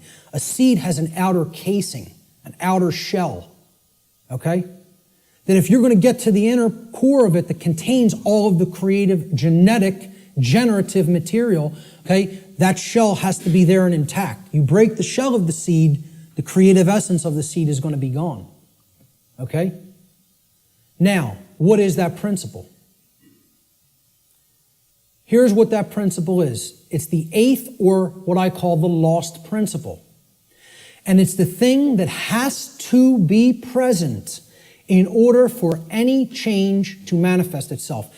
And it is not what most people think of it as. Even when I tell you what this is, I guarantee you there will be an inaccurate connotative meaning for what people think this means. Okay? Here's what the 8th principle is. It is known as the generative principle, or the principle which governs creation, which actually is the causal factor that goes into effect and generates the result that we say that we want. But what's the real term for it?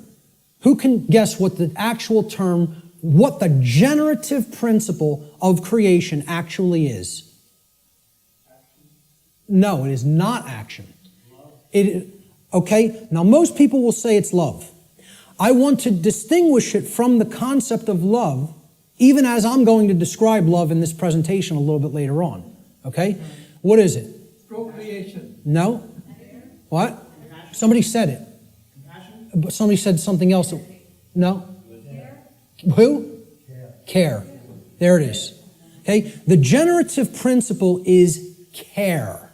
Now, this is different than compassion. People say, why don't you use the word compassion? Because that's not what I'm talking about. It is a different concept than compassion, or even what I would describe as love.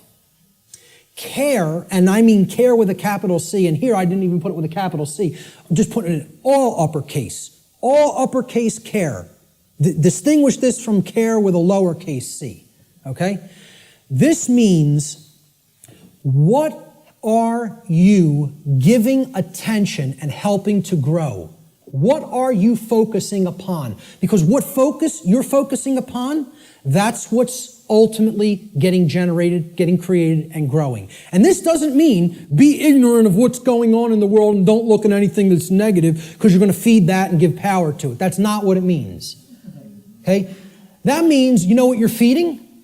In that instance, if you want to do that, you're feeding ignorance. And that's what's going to grow.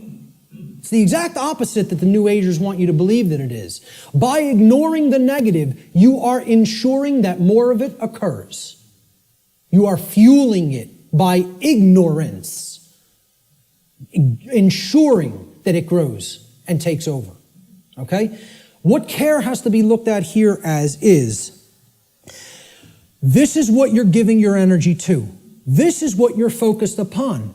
This is what you actually care enough about to do, to spend your time on, to put your attention on, to manifest in the world. That's what I'm talking about as care, okay? That's what generates our experience in the aggregate. Most people don't care about what's really happening. Therefore, it is an impossibility for us in the aggregate to change the direction of energy, to change the direction of consciousness, and ultimately to get what we say we want. That's how the real law of attraction works. All right? Here's how it actually operates. The lost principle is the dynamic of care. What we care about on a day-to-day basis acts as the driving force of our thoughts and actions. What did I say we need to develop? The heart, mind, guts, right? Heart, mind, guts, in that order. Care comes first. You got to care enough to know, to develop the knowledge, okay? Then you got to act on it and put it into practice. Apply it. So that's the order. Heart, mind, guts. Care, knowledge, action. Those are the steps, okay? And all three of those have to be in place. All three. That's what unity consciousness is. It's unifying thoughts, emotions, and actions. The three aspects of consciousness, such that there is no contradiction between them. Our thoughts, what we say, what we think, how we feel, and how we act are one and the same. There's no contradiction. That's unity consciousness, okay? Therefore, okay, since care is the driver of our thoughts and actions, it ultimately can be seen as the generator of the quality of our shared experience here on the earth. Care is what generates the whole thing. Hence, it has been called the generative principle.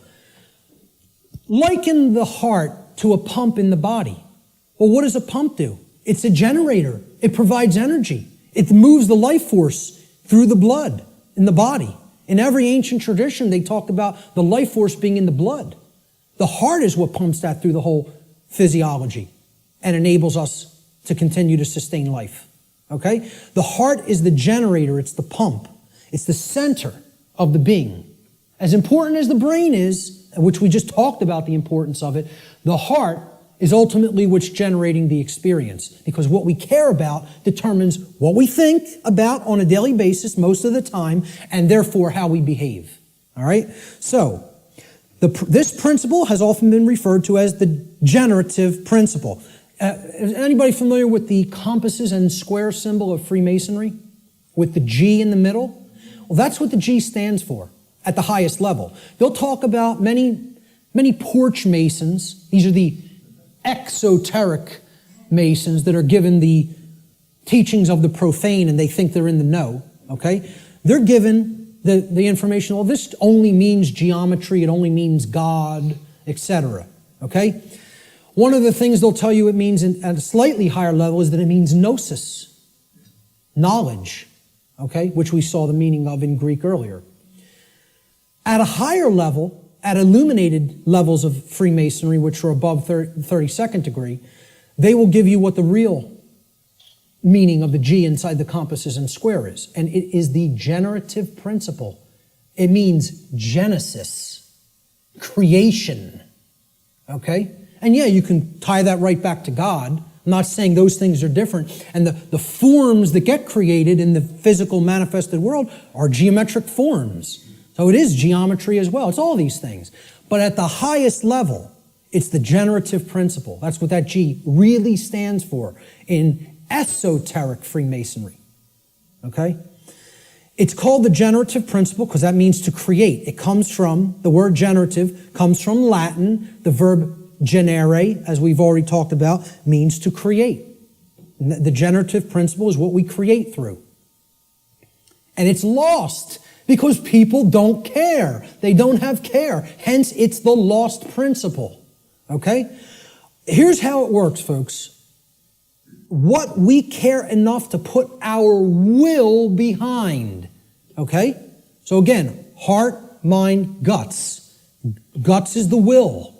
The action, the masculine principle. That's what gets things done ultimately in the physical domain. What we care enough to put our will behind. And that's driven by the care. That's the generator or the pump that drives the will. Okay? What we care enough to put our will behind is ultimately what gets created or manifested in our world. The world is the way that it is because most people do not care enough, even if they say, they pay lip service, okay, and say that they want things to be different. They don't care enough to actually change it through their actions. Because when it comes all down to it, and I said this in my New Age, BS seminar or lecture, okay? What it comes down to is preventing action. Preventing action. That's what the New Age community is designed to do. They want people inactive because the dark occultists know that the thing that is ultimately generating our reality is behavior, as you saw in that simple four-part chart, that little building block chart that I put up there. Action is what's generating the reality. That gets generated through what we care about because our cares and our desires drive our actions. Okay? So most people will say they want things to change, but then when you say, what are you doing to make that change happen? Not a word. Silence comes back on the other end. Okay? So they don't care enough to change it through their actions. That's what the generative or lost principle is about. And until that principle is regained and people get out of their laziness and most of all get out of their cowardice. Again, in that New Age lecture, I'm talking about what it ultimately comes down to in the New Age movement, and I'll look at any New Ager in the eyes. They're cowards. Cowards. Ultimately, they know the evil that we're up against, and they intend to do not a damn thing about it. That's what it really comes down to. And anybody telling you it's different than that is lying to you. Okay? They're cowards. Period. And I'll say it right to any of their faces. Anything I say up here, anybody that believes in that nonsense, come and bring them to me. I'll tell them right to their face. Straight and open, just like I said it here. Because I don't care. I don't care about their nonsense. I care about what's real. Okay? So, I'm telling you, this religion has to go. It's got to go. If people are going to make real change happen, the idea that it can't be done that it can be done without taking actual real-world action has to be purged from human consciousness. Reality does not work like that. Period. The end. And I can't make you accept that. I recognize I can't make anybody in this room accept that. All I can do is put it out there for your consideration, and if you have some common sense and really, really think about it, you'll understand what I'm saying here is absolutely the way it is. Okay? Many people want to deceive you through these religious notions, okay? Which is all about getting people to stand down and accept their chains. That's what that religion's in place for. All right? This next section I call spiritual currency or spiritual currencies. All right? There's two spiritual currencies, time and attention. Now, look, we can readily see this, right? Time is money, people say. It's currency, right? What am I going to spend my time on? What am I going to pay attention to? Pay attention. You pay for something, you get something in return when you pay for something, right? That's what attention will get you here. It will get you something in return. You pay attention, you're going to come out of here with a lot of understanding. There's two spiritual currencies, time and attention. This analogy can be seen very readily in the saying, spending time and paying attention. Whatever information or endeavors we put our time and attention toward, we end up getting something in return for that investment of these currencies. This is what real money is, folks. Real money. This will get you real money. One I, mon I. Okay? If you want real money instead of the fake Federal Reserve nonsense fiat paper currency money that isn't worth the paper it's printed upon, then keep thinking that that has value. Okay? And people who say gold is value, gold is real money. Well, I ask people, what intrinsic value does gold have? And they say, well, it's been traded with throughout time immemorial. People have valued it all the time. Does that make it intrinsic? You answered my question. It's like saying, Why does that projector have intrinsic value? And you say, because I find it valuable. No, that projector has intrinsic value because it's capable of projecting an image, and if I want that task done, that's what I use a projector for. Okay? Well, what's gold used for? Can you build clothing out of it? Can you build a house out of it? Is it malleable enough to be molded into a weapon of some sort? You're going to take shelter under it? Well, maybe if you have enough of it. You know, the whole point is there is no intrinsic value to this. It's something that's, the idea of it having, of any precious metal having intrinsic value, other than, you know, okay, in a technological society it's used for computers. This is true, okay? But I'm talking about in nature. You know, where would this idea of intrinsic value of gold come from in the ancient past? People say, well, it's used as a medium of exchange, okay? Money is not a medium of exchange. People think of it as a medium of exchange, and it's not. It's incorrect, okay? Money is the limiter of energy in the system. See, people think of money as currency. Even the name is a mind control technique because it's supposed to be about, it's the current in the energy system. This is the current. It's the amperage, right? No, it's not. It's not the capacitance either. It's not a store. That's another thing people will tell you money is, what they say is real money. Okay? It's all fake. It's all fake. It's not a store either. You know what it is? It's the resistance in the system. It's the resistance to change in the system. It acts as the resistor. Because as long as that modality of slavery called money continues to exist, it will always be extraordinarily difficult to create real lasting change. So again, I piss off everybody. Religion's got to go, scientism's got to go, New Age thought's got to go, money's got to go. All of it's got to go. You know why? It's all religion. It's all religion, and the word religion means to hold one back, to tie one up and keep them where they're at, as we're going to get to in a few moments. Okay? So let's get back to spiritual currencies. We end up getting something in return on what we put our investment of spiritual currencies toward. And you know what that, if it's put toward the right goals, the end result is true money, one eye. Okay? True spiritual vision. The ability to see, to unoccult something and see it for what it really is. That's what comes from truly putting time and attention onto the right things. This return could come in the form of knowledge. It could come in the form of understanding. It could come in the form of skills, expertise, and empowerment. But only if we invest these two spiritual currencies wisely. And let me tell you something, folks. That's why most people don't have any money. They got nothing to pay for it with. See, you pay attention and you get money. You spend time and you get money. I'm talking about the real thing. Cool. We're going to take a break in about 5 to 10 minutes.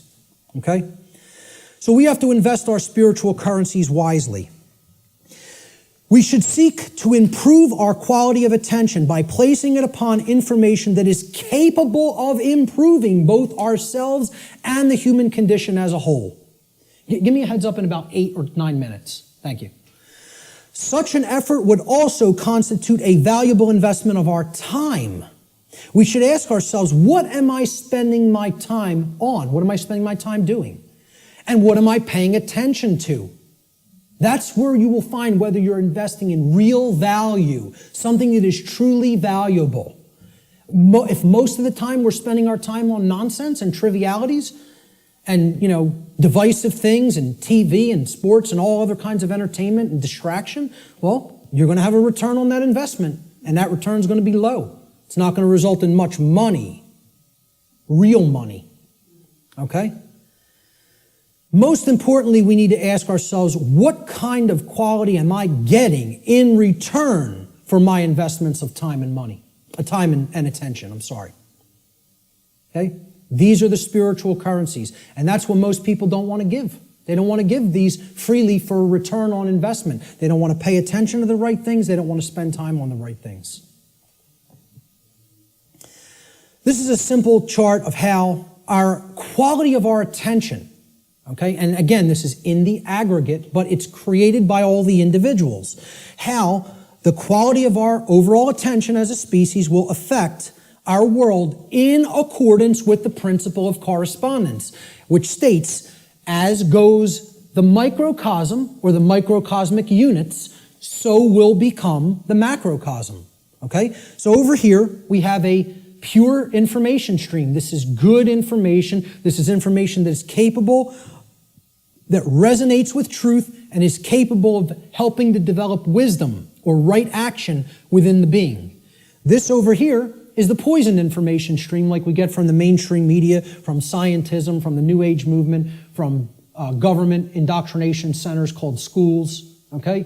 This is the poisoned information stream. Now, everybody's going to take in some form of a mixture of both of these streams. What the goal needs to be is to purify. Just like, hey, you take in bad food, you're going to have bad health. You take in bad information, the output through behavior is going to be bad. So you got to purify. Meaning, if there's valves here on the individual buckets, these are called the individual people, okay? And they're all coming together with the quality of their water, right? What they're holding within their consciousness. And that's all going into the big pool called the world. Everybody's bringing their bucket to the pool, they're pouring it in, and then they're jumping in. And that's the world. That's the quality of the world, right? The quality of this whole thing here is going to be based on how much poisoned, polluted information was in your bucket compared to how much pure information was in your bucket. Okay? So there's valves over here. We got to shut this one off, this brown muddy valve over here, and we got to open this one up. Okay? If we do that, the world will be purified and we won't be creating self-inflicted suffering. We don't do that, we're going to be swimming in brown muck. Okay? And generating all kinds of problems for ourselves. So, how are we spending our time? What are we paying attention to? Is this what we're doing with our time and attention? Sitting behind the hypnosis box? Which means suppression of knowledge. Hypnosis is the suppression of knowledge or the suppression of spirit. Okay? Or are we going to devote our time to some pursuits of wisdom? Which means developing knowledge, converting it to understanding by processing it accurately, and then converting into wisdom through action, through right action. And, you got to read to do this. People don't want to hear that either. Okay? Reading is required. The ancient Romans had two words, it was the same word, okay? They meant two different things in their language. The word was liber, L-I-B-E-R. Liber meant free, as in not a slave. A free being would be described as liber, free. It's the basis of the English word liberty, liberty, freedom, okay? They had the same word also meant a different concept. So the word liber didn't just mean free. If it was used in a different context, does anybody know what else the word liber meant, L-I-B-E-R, meant in Latin? Book. It meant book. Does that tell us something? They associated the Latin word for book also meant free in their language. Okay?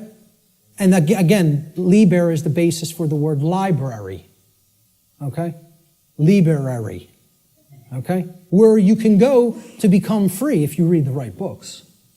And again, the world is our library now. We've reunited all the parts of the big library that were cast to the four corners of the earth. The mystery traditions are available at your fingertips now, which hasn't been the case at any time in human history. And what are we doing? We're playing Farmville on Facebook. So we have to ask ourselves, what are we spending our spiritual currency on? And are we investing it wisely for a return of real money, which is actually spiritual enlightenment? I'm going to take a quick break right there, and we'll pick it up with the next section in 10 minutes. 10 minutes, right back here to continue. Thank you.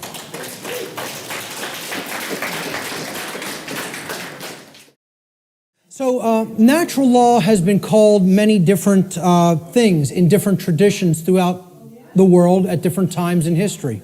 Let's look at what some people have called it.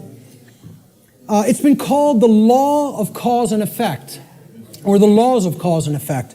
And there's a scientific connotation to this concept of cause and effect too.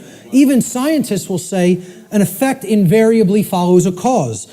And they'll also say things like, for every action, there exists an equal and opposing reaction. So there's a consequence when an action is taken.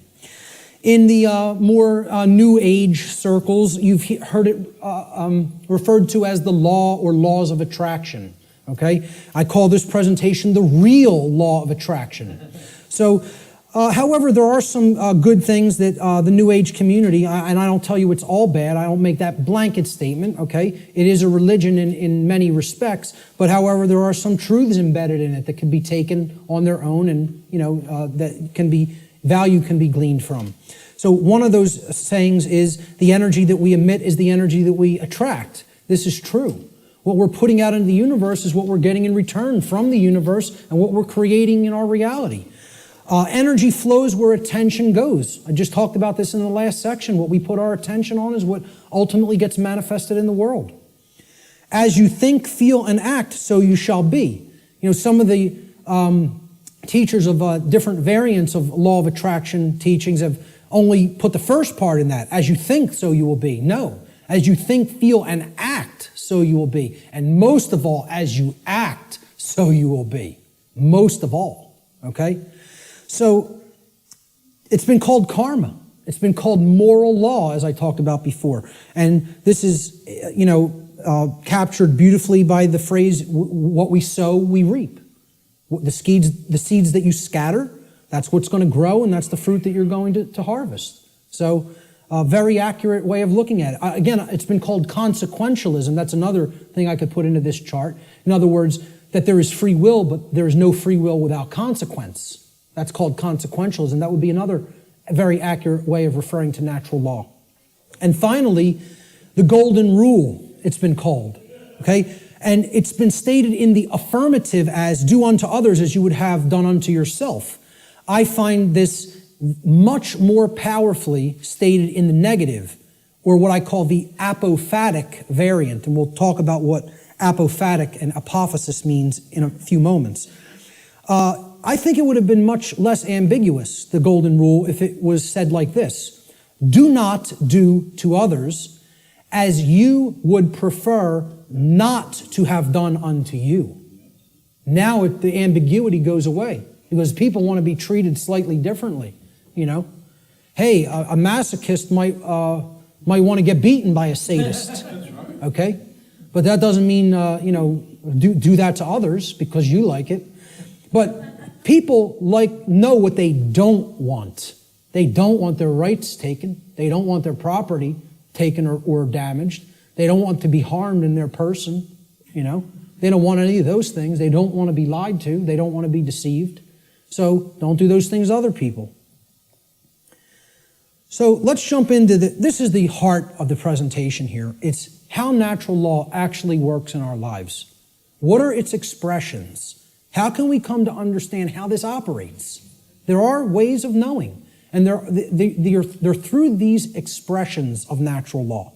So we defined what natural law is. We talked about the underlying principles that it's based upon. Now we are going to talk about how it works in our lives. Okay? So we're going to build a chart of the natural law expressions in a moment. What these expressions are the recognizable workings in our life. And they take place through 5 basic expressions. Each of the 5 expressions of natural law have a positive aspect and a negative aspect. So that gives us a total of 10 overall natural law expressions. And we're going to build a chart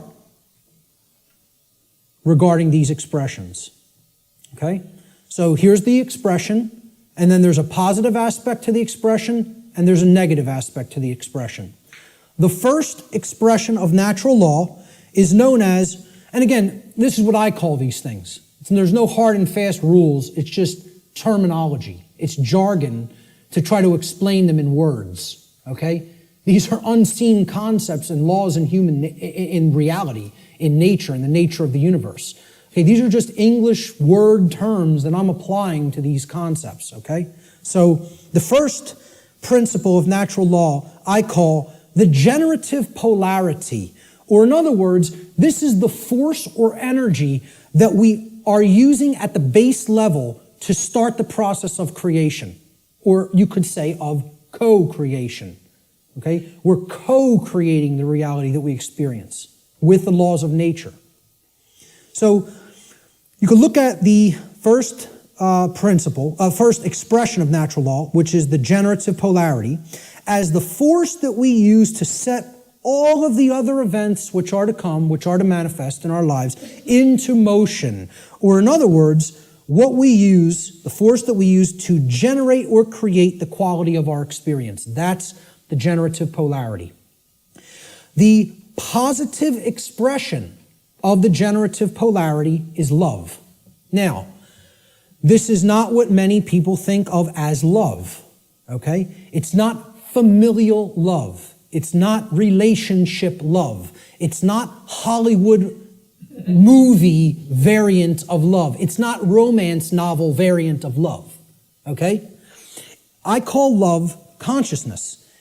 Love is the force which helps us to expand consciousness and become open to truth if we are in it. If we are in that vibratory energy, we become open to truth. All right? So here's what it looks like visually. I try to put a visual aspect to all of these concepts, okay? And people would think I'm going to put two people together kissing or hugging or something like that, okay? Love is inside each individual if it's present, okay? It doesn't depend on any other person. You can express love with another person, and there's no problem with that. I'm not saying that's a bad thing. That's a great thing if it's present in your life. The capital L, capital O, capital V, capital E definition of love that I'm giving here is not that. It is this force that opens up our consciousness. It's the flowering expression of consciousness, okay? So how I word this is the positive aspect of the generative polarity, the first expression of natural law, is love. In regard to natural law, love should be seen as the expansive force for consciousness. It is the force which helps us to become open to truth and expand our awareness.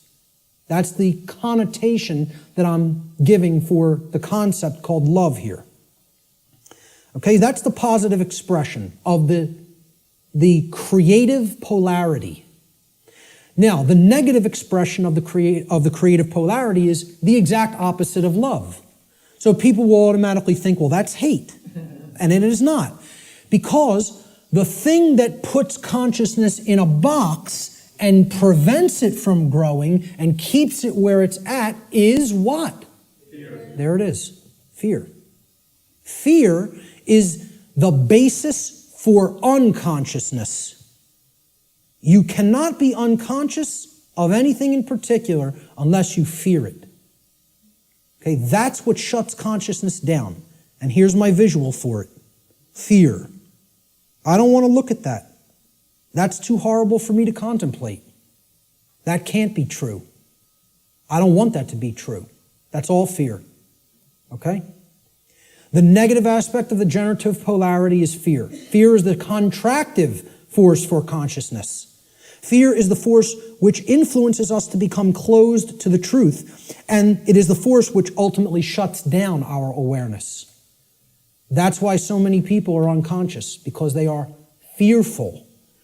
They are fearful of the responsibility that comes with knowledge, and most of all, they are fearful of having to act based upon knowledge, because that requires courage. The second natural law expression is the initiating expression, what I call the initiating expression, just my term for it. Okay? The initiating expression is the first stage of tangible and recognizable results which we produce in our lives after we have, quote unquote, set the ball rolling, okay? Set the dynamic in motion by choosing between the generative polarities of either love or fear. All right? So, we choose love and something starts to happen. We become open to truth, right? Well, love is the expansive force for consciousness that opens our minds to the truth and awareness. So what do we gain as a result of accepting or existing in the vibratory energy called love? We gain knowledge, which is the acceptance of truth. Since love opens us up to truth, knowledge is its reception. It is the receiving of truth. We come to know, okay? So that's how it starts. I call this the initiating expression. Now, of course, there's a negative initiating expression if we are existing in the vibratory dynamic of fear. That would be the opposite of knowledge. What is it? Ignorance. Right. Now, this is what I put forward as knowledge. This is my imagery for knowledge. Okay? That's a being who knows themselves. And as the mystery traditions of Greece put forward at the Delphic oracle, know the self and you will know the universe. In other words, know the microcosm and you will know the macrocosm. Know thyself.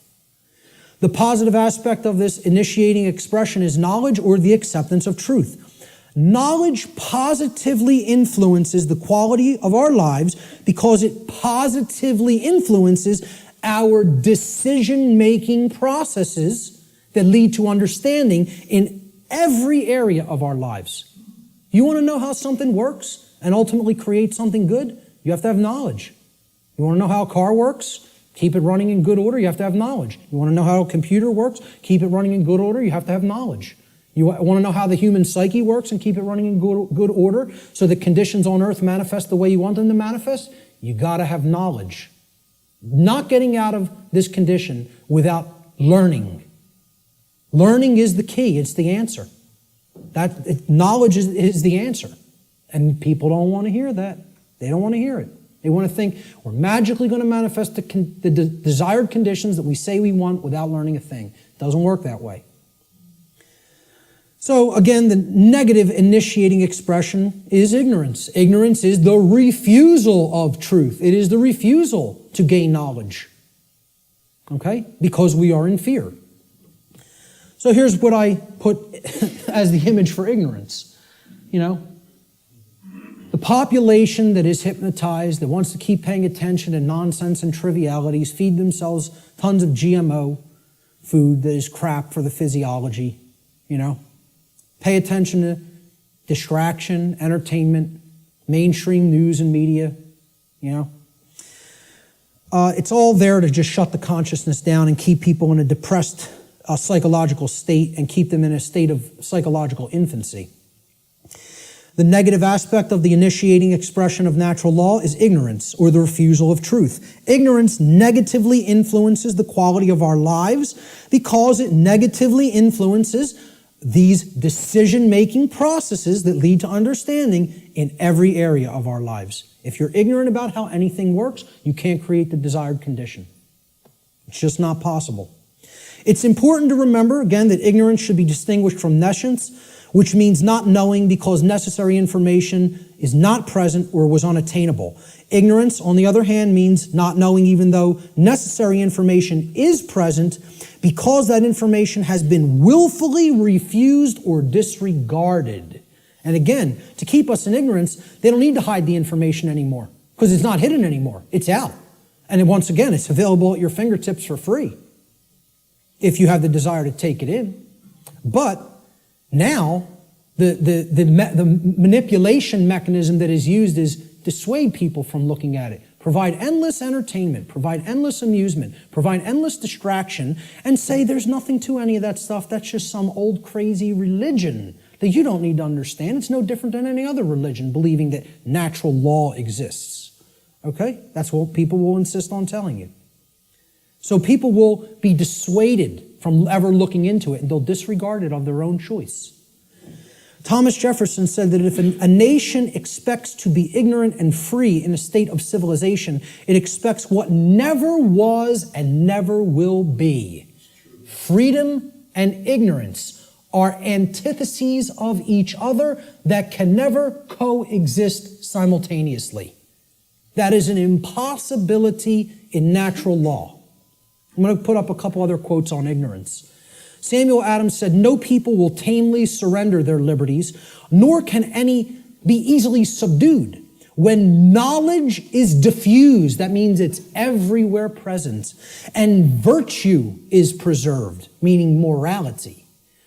On the contrary, when people are universally ignorant and debauched in their manners, meaning purely selfish and only worried about themselves, they will sink under their own weight without the aid of foreign invaders, meaning the society will turn inward on itself and collapse and destroy itself just based on the fact alone that the population is ignorant and they are ensconced in moral relativism and other forms of debauchery and just self-pleasure as their highest virtue, their highest desire. Socrates said that the only good is knowledge and the only evil is ignorance. And this is a quote I'd like to be remembered for. "Willful ignorance in the presence of knowledge is the measure of a bad person." And people will say that's extremely harsh. That's true. That doesn't make the statement untrue. The statement is true as well. It is a harsh statement. See, people in my family will ask me, why don't you have anything to do with me anymore? I've deliberately cut off many members of my own family. Okay? Because many members of my own family say, I know what's going on and I don't care. I don't intend to do a damn thing about it. I'm worried about me, myself, and mine, and I don't care what's happening in the world. Well, you know what that's called, folks? That's called a bad person. Let's not mince words. Let's not euphemize. Let's call it what it is. That's called a bad person. And I don't want anything to do with bad people in my personal life. I don't hang out with bad people. I try to surround myself with good people who care. Because they're co-creating wisely. Okay? I tell family members who I've cut off association with, because you do not care is what makes you a bad person. I don't want anything to do with you until you start caring about what's going on in the world. Then we could talk again. And I'll welcome you back with open arms and forgive you. But not until. You want to stay in that level of consciousness? I want nothing to do with you. I don't want to be around people like that. They're bad influences, and they do bring other people down. So I'll still put out the information. It's there any time for free that they want to go and engage it. And I tell them all, anytime you want to ask me and come over and engage directly with me, I'll make the time for you. But until you want to do that, until you develop that desire, I don't want to be in your presence. Okay? So maybe, I don't know if that's going to be effective. I don't know. And guess what? I don't care whether it's going to be effective, because I'm not going to surround myself with bad people until they decide I want to make myself a better person. Then I'll engage them and speak the truth to them. But until then, I'll put this out there for all for free, and they can engage it any time they want. But in my personal life, I can't make time for that. I don't have energy for that.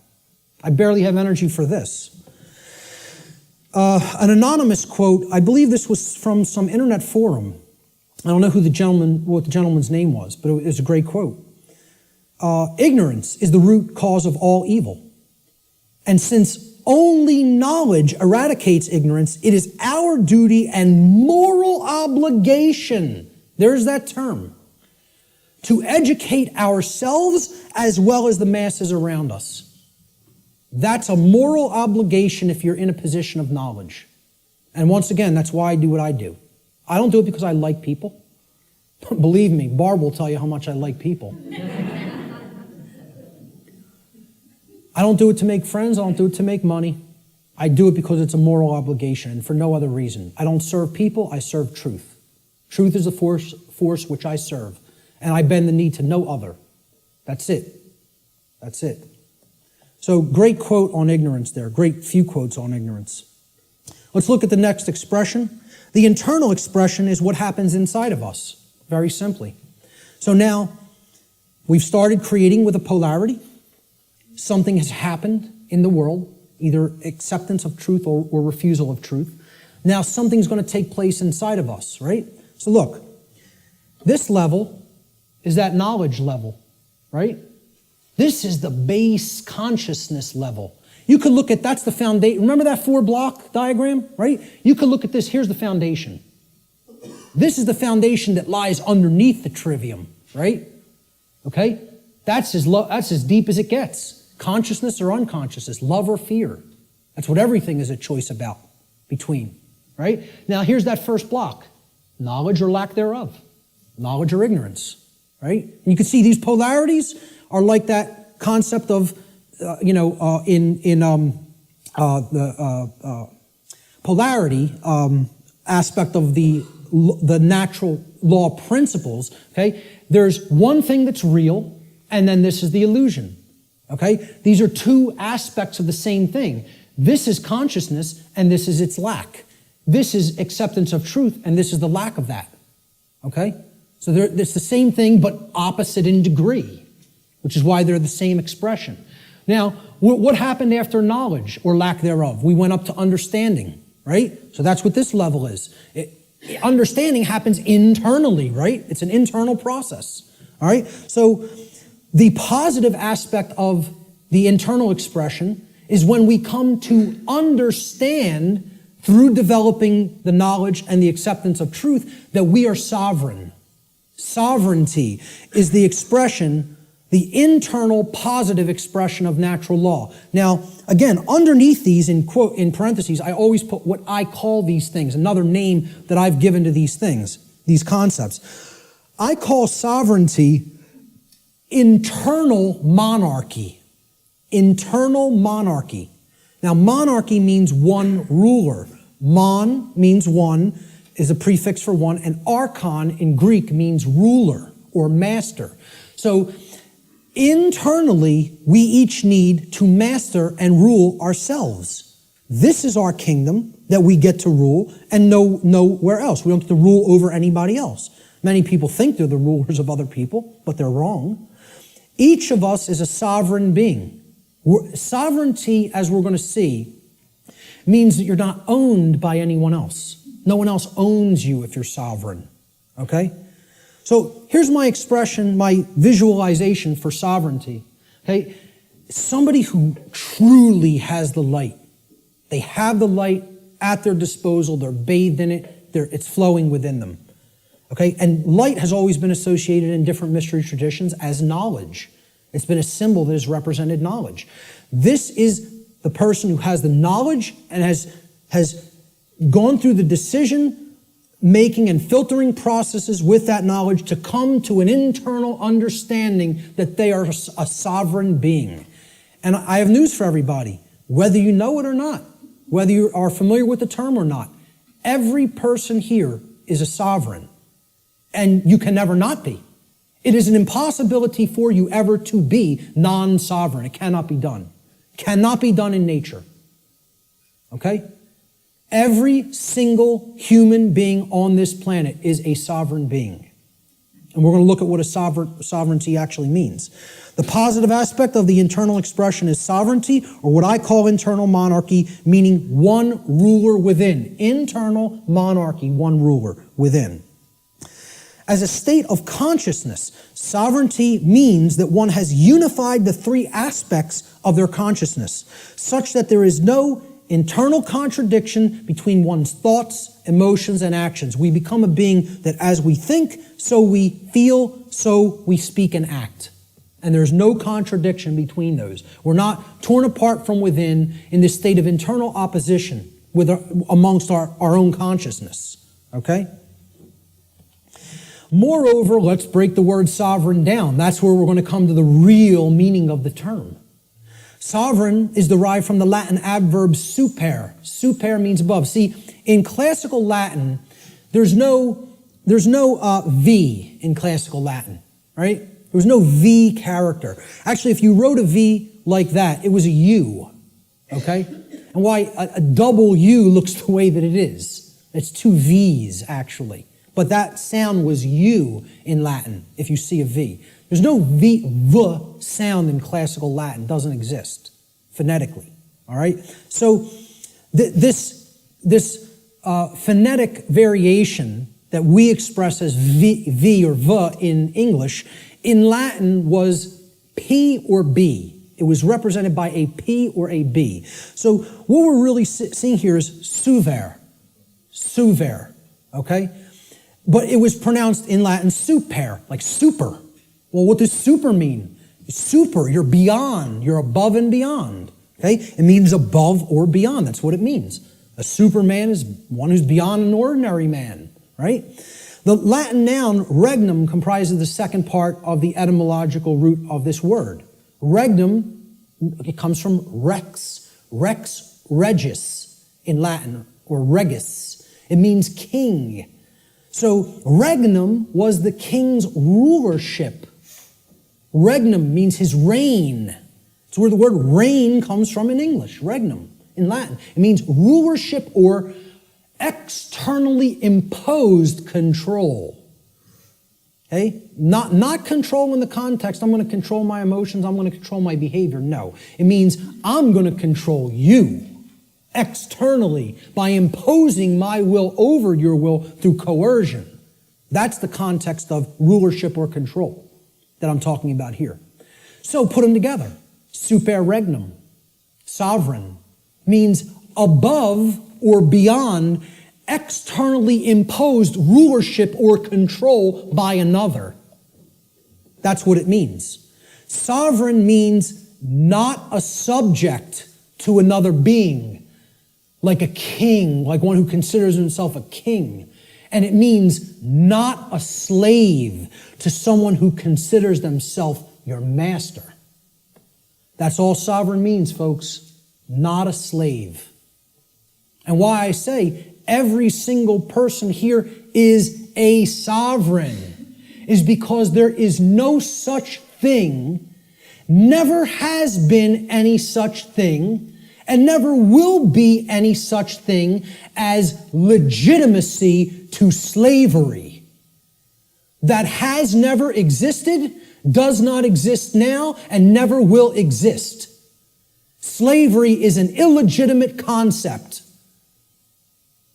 None of us are slaves.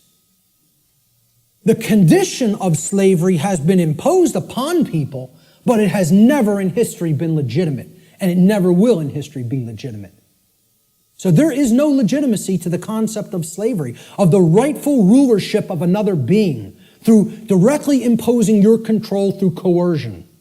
Doesn't exist. That's a big part of what natural law is about. We have to understand when we're saying this word, this is what is meant by sovereign, not a slave. Okay, we did a study where we asked people, are you a sovereign? Like 11% said yes. Maybe, I think it was 10 or 11%. Which I thought was almost encouraging, that 1 in 10 people knew that they were sovereign beings. It was amazing. But 90% of the human population doesn't feel that they're sovereign, doesn't know that they're sovereign. I'm telling you, it doesn't matter an iota whether you believe you are or not. I'm telling you it's an eternal truth that you are a sovereign and can never be non-sovereign. There is no such thing as someone else's legitimate rulership or ownership of you. Because there's no such thing to the legitimacy of slavery, and there never has been, and there never will be. So everyone is a sovereign. A sovereign is a monarch. Again, mon means one, and archon means ruler. So when people ask me, what kind of government do you want? I tell them I want anarchy, and I want monarchy. And they're like, how could you have those things simultaneously? Because if you have internal monarchy, you can have external anarchy. See, we need to have the rulership within, and we need to get rid of the rulership without. This is the kingdom we need to master, and we need to set aside the concept of mastery and slavery in the external domain, in the physical world. Sovereignty, a sovereign is a monarch, which means a single ruler who rules only the kingdom of self. Sovereignty is a state in which one controls one's own thoughts, emotions, and actions, and by bringing them into unity or non-contradiction or non-duality, attains mastery over one's own consciousness. Sovereignty could be considered the equivalent of true self-control, true self-mastery, true self-love, or true self-ownership. It's all of these things. And ultimately, it means not a slave. That's what has to be remembered above all else. Let's look at the negative internal expression for natural law, which is confusion. Now, confusion results when we are in ignorance. That's the emotional dynamic, the feeling that takes place within the individual. This is the lack of understanding. Confusion only happens in a lack of understanding. When we have not taken in knowledge, because we are afraid, we are in fear, okay? Ignorance results, and then confusion happens internally. So look, remember, here's the essence, that's the foundation. This is that first stage, that first building block that we called knowledge or lack thereof, okay? This is the second building block that we called understanding or lack thereof. This is true understanding, when truth has been taken in and accepted. And this is the lack of understanding. Now, in that state of lack of understanding, we're confused. So there's no rulership within. Inside of us, there's anarchy, which means the absence of ruler, not the absence of rules, which I'm going to get into later. Anarchy means there's no ruler, no master. So if there's no master inwardly, we have a big problem. Because that means there's no self-mastery, there's no self-control, there's no self-discipline, and ultimately, there's no self-love. And that results in an understanding that we don't truly own ourselves. It would result in the absence of self-ownership, which is what we're experiencing as a species. That other people believe they own other people. This is what I found as a picture representing confusion. Someone who doesn't know themselves. Doesn't know themselves, completely attached to a ego identity. Their whole mind is all wrapped up. I believe I'm this businessman. I believe I'm this banker. I believe I'm this lawyer. I believe I'm this doctor. And that's my identity, and if something goes wrong with that, there goes my identity. There's who I am down the drain. You know? So, this negative aspect of the internal expression of natural law is confusion, or what I call internal anarchy, meaning no ruler within. Confusion is the state of mind in which the being is ruled by fear and ignorance. Confusion could be seen as internal opposition within one's own consciousness. In other words, being torn apart from within in such a way that one's own thoughts, emotions, and actions are in perpetual contradiction with each other. A thought, emotion, and action are not in alignment. As we think is not how we truly feel and is not how we act. There's total contradiction and separation. No unity amongst those three aspects of consciousness. That's confusion. The fourth expression of natural law is what happens externally in the macrocosm in society. When you have a bunch of people who are in either this dynamic within their own consciousness or a bunch of people who are in this dynamic in their own consciousness, a state results in the society at large, because the society at large is comprised of the aggregate quality of the individuals that comprise that society. All right? So, if there's love present and knowledge has been taken in and it's been understood and we understand that we're sovereign and we're expressing self-ownership and self-mastery, what state manifests in society? Freedom. There it is. Freedom can only manifest when those preceding conditions are in place. It cannot magically manifest by any other means. If we say we want to be free, this is the path we have to take. Consciousness, acceptance of truth, and an understanding of our own sovereignty through self-mastery. It can't happen any other way. It's not possible. Okay? So, this is what the picture I chose for freedom. This is actually from the cover of probably one of the greatest books I think that's ever been penned by human hands. And I've read a whole lot of books in my life. And for me to say that, it's a high compliment. Okay? I think I'm a pretty good judge of books that can impart some wisdom to people. And I'm telling you, you need to read the book, The End of All Evil by Jeremy Locke, if you haven't already read it. This is one of the cover image from that book. Very rare book. To find it physically online, if you find it at a decent price, snatch it up and give it to other people or sell it to other people. Okay? I had a physical copy of this book. I lent it out, took off. Forgot who I lent it to. It happens, right? But this was a rare book. I think it was only pressed a couple thousand and was never repressed. So it's a single printing or something like that. Never repressed it. Now, you'll find that book for $150, $200 in some places, right? I finally found it at some foreign source online for like 20, 25 bucks and jumped all over it. And I finally have a new physical copy of it. One of the books, along with Larkin Rose's book, The Most Dangerous Superstition, that if I had to tell you, destroy every other book on earth, it would be down to these two. You know what I mean? It's that much. They're that important. This is the cover image from that book, with chains being broken that were formerly holding the earth in captivity. I think it's a great image that represents what freedom is about. It's not about my freedom. It's about our freedom. It's about freedom for all beings. And guess what?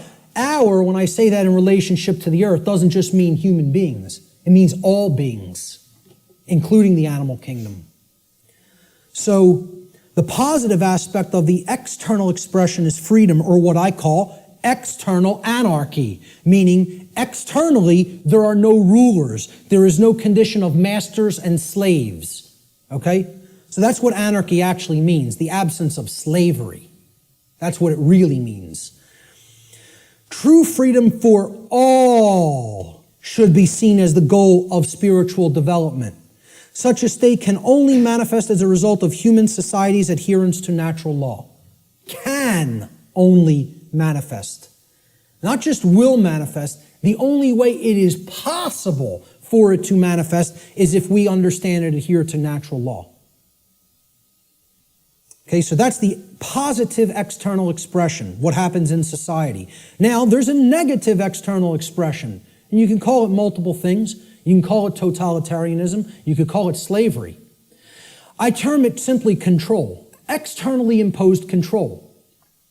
Okay, it doesn't mean, self-control. It means literally someone outside of your own being is trying to control you and own you. So yeah, a good way of looking at it would be slavery as well, because control leads to slavery.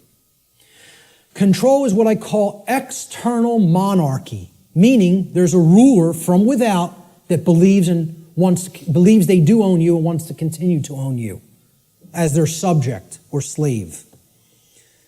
And this manifests in things like the oncoming police state, which I wouldn't even say is oncoming, I would say it's here.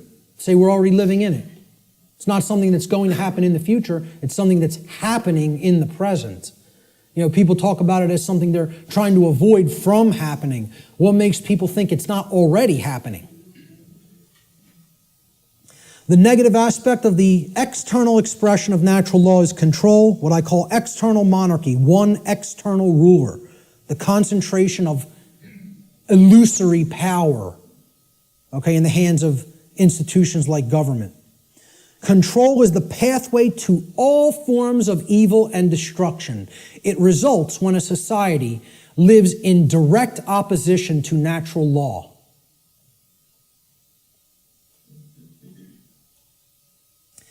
The fifth and final expression for natural law, how it operates in our lives, is what I call the manifestation, or the result that we create. So again, here's the foundation for that little 4-part building, right? Here's the first block, knowledge or lack thereof.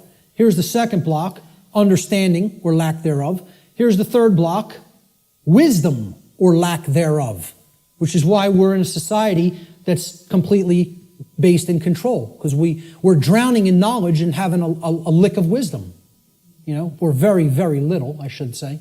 Certainly not enough to go around, okay? That's the action stage or the wisdom stage, what happens externally, right?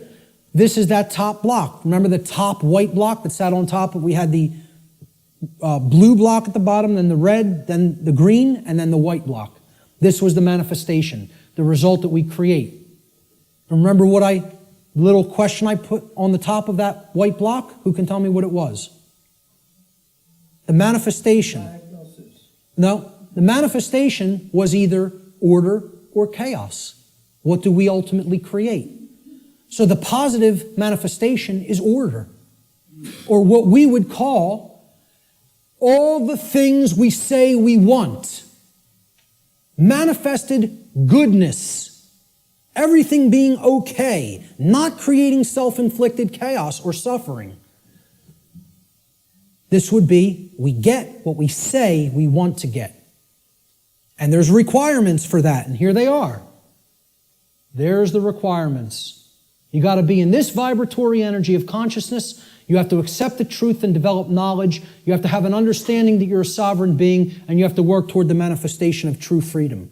Then you'll have all the things you say you want. Manifested goodness and order in your life. And that's the only path to it. I'm telling you, that's the only path to it. Blanket statement. The human mind has a hard time with blanket statements. Has a hard time with always, every, without exception. The ego doesn't want to hear that. Again, humanity's greatest fear may be that the truth is absolute. I would say an even greater fear it has is that the truth is singular. That there's no such thing as my truth, your truth, his truth, her truth, their truth. There's just the truth, and whether we align our perceptions to it or not. That's humanity's biggest fear.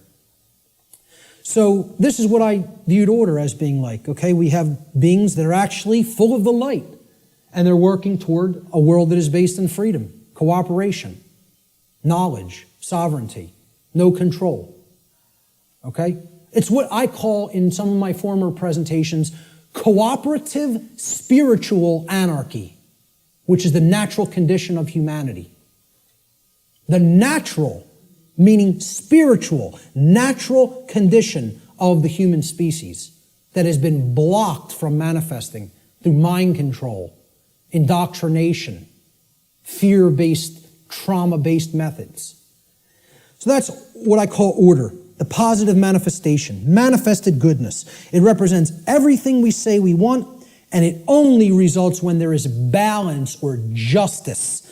Justice comes about through adherence to natural law. Justice can only be present when truth has been accepted in our lives and our behavior has been brought into harmony with natural law. Cannot manifest any other way. That's the positive manifestation. The negative manifestation is the opposite of order, chaos. Chaos is manifested evil. I just put this as, complete disregard for other people, breakdown, me first. Knock everybody else down. Get what I want. Don't worry about anybody else being hurt. Don't worry about anybody else's freedom. Don't worry about whether anybody else's rights are being tread all over. Doesn't matter. Let me get mine. Self-preservation is the highest law. Survival is all that matters. Even if I have to step on somebody else to get it, to make that happen. Yeah, it's an animal. That's exactly right, sir. That's exactly correct. That's not a human being. That's an animal. That's how animals in the animal kingdom behave. And again, natural law doesn't work the same way for animals as it does for human beings because they do not have the same capacity for consciousness that a human being has. So let's not start saying that's the natural order. No, it is not. It is the exact antithesis of the natural order. The natural order is just that. Order. It's in the word, it's in the phrase, natural order. What people are describing as the natural order through this utter nonsense concept called social Darwinism is, as I've called it before, psychopathic chaos. And break down that word. Psychopathology means an illness of the mind. Psychopathy is mental illness. Psyche in Greek means the mind. Okay? And pathology is an illness, sickness. Psychopaths are mentally ill. And they don't create anything resembling order. All they can create is chaos, which is why they want us to mimic their mindset, because they're just bent on hell and destruction to manifest, and they have to have our complicity and cooperation to make that dynamic happen. Our energy has to be given over to them by our mindset being made like theirs. Otherwise, their worldview can't come into manifestation, which is one of chaos and disorder. The negative manifestation, chaos, or manifested evil, is the exact opposite of what we say we want. Chaos results when there is imbalance and injustice, which results whenever there is ignorance of truth and behavior which is in direct opposition to natural law.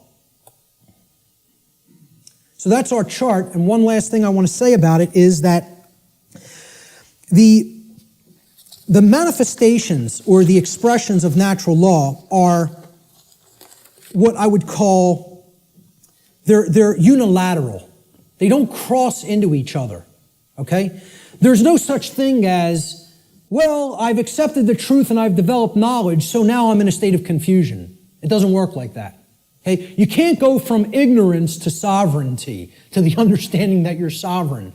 You cannot cross the area of these charts. Once you're here, you can only go here. In order to get here, you got to come from here. In order to get here, you got to come from here, here, here, and here. You don't get there from any of these. You don't get here from anything in this column. You don't get here from anything in this column. Okay? Please keep this in mind. These expressions are unilateral. Okay? You can't skip. No, they cannot be skipped either. Good question. They must proceed in order and in the same column of expression. So you can only get to order through freedom, which comes about through the understanding that we are sovereign, which comes about through taking in knowledge of truth, and which comes about through staying in a vibratory energy of love or higher consciousness. The openness to truth. That's it. Same thing here. We can only create chaos when our society is bent on control, okay? Because we are confused beings that don't understand our sovereignty and think other people can legitimately own us or rule us, and that comes from a place of ignorance or refusal of the truth, which is based in fear. Can only manifest that way. Blanket statement, too. And I will not retract on that blanket statement because this has nothing to do with what I think or feel or my beliefs. This is how laws operate in creation. Not a belief system, not a religion, has absolutely nothing to do. I did not develop this. I came to an understanding of it by seeking truth. I'm telling you, this is not my information, never has been my information, never will be my information. There's no copyright on it. I don't claim it. It's eternal truths that have existed forever and will exist forever, whether human beings are here or not. Take it and share it freely and widely to anybody that's capable of comprehending it, because it's the only way we're going to get out of this mess. Okay? Those are the expressions of natural law. Now, when I say living in harmony with natural law or living in opposition to natural law, what do I really mean? Well, what this has to do with is knowledge. And we're going to keep going back to this trend. This thread is not going away. Okay? And guess what? Every time I teach any of this stuff, whenever there's the new age community around or present, okay, and you'll encounter them from time to time, they'll insist, they'll even see it's like you can tell knowledge is becoming a bad word to these people. No. When you say K-N-O-W, no, it's almost like they immediately have an avulsion, extreme negative reaction, and it is fear. But it's mind control, moreover, because they are being fed this poisonous untruth that there's not really any such thing as knowledge, and that knowledge is not the way out of this prison. And I'm telling you, it goes hand in hand with religious traditions, because they want you to externalize your power, externalize everything. And I'm not telling you, I'm not saying don't have a model for behavior. And okay, this person, Buddha patterned it. You want to pattern your behavior on the Buddha's life? Great. Live the great life. You want to pattern your behavior on the life of Christ? Whatever. And again, I'm not getting into this discussion here today about the actual historicity of the man Jesus, regardless of what you believe regarding that. I understand I could write books on astrotheology, okay? I understand that being may never have existed in the way a lot of people believe he did. So what?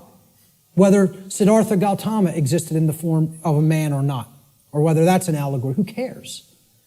Understand the spiritual teachings they were trying to convey to humanity and then apply them in your life.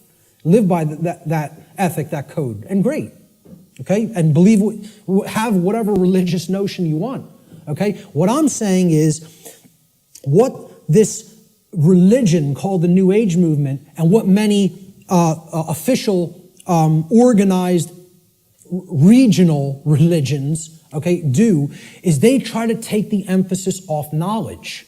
Because again, if you're not seeking truth and trying to develop knowledge, that's how this information remains occult. And that's how the control system stays in place. They want you to externalize your power to a deity or a guru. Once you do that, you're accepting your chains. You're saying, I have no power.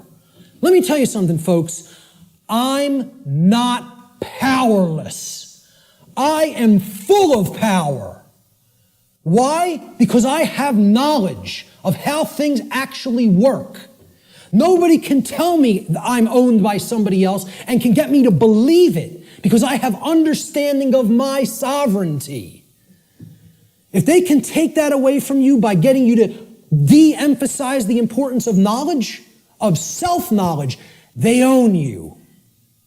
That's when you're owned at that point. Okay? Knowledge is the way out of this. Knowledge, understanding, and then converting that to true wisdom through actions. Not believing in something, not accepting everything, not waiting on somebody to come down and save you, whether it be Zoroaster or the aliens from Zeta Reticuli or Ashtar Command or Jesus Christ. Okay? You keep waiting on an external Savior, you're going to be waiting in your chains forever. The knowledge of truth is what the Christ figure himself proclaimed would be the pathway to true freedom. Now, whether you put any emphasis on even exoteric Christianity, I'm telling you, that's the core of all the mystery traditions, is that until you take in the light, you'll never dispel the darkness. And the light is knowledge of truth. That's what it has always been symbolized as and represented as. Okay? Knowledge is the answer. And here's what the biggest piece of knowledge that comprises natural law needs to be understood. There is a difference. It is a 100% completely polarized antithesis. These are diametric opposites that exist in nature. These concepts, right and wrong, do not exist as constructs within the human mind. Anybody who believes that is thrown completely off the path. They are engaged in Satanism. Let me just say it just openly right out in a way that is completely unambiguous.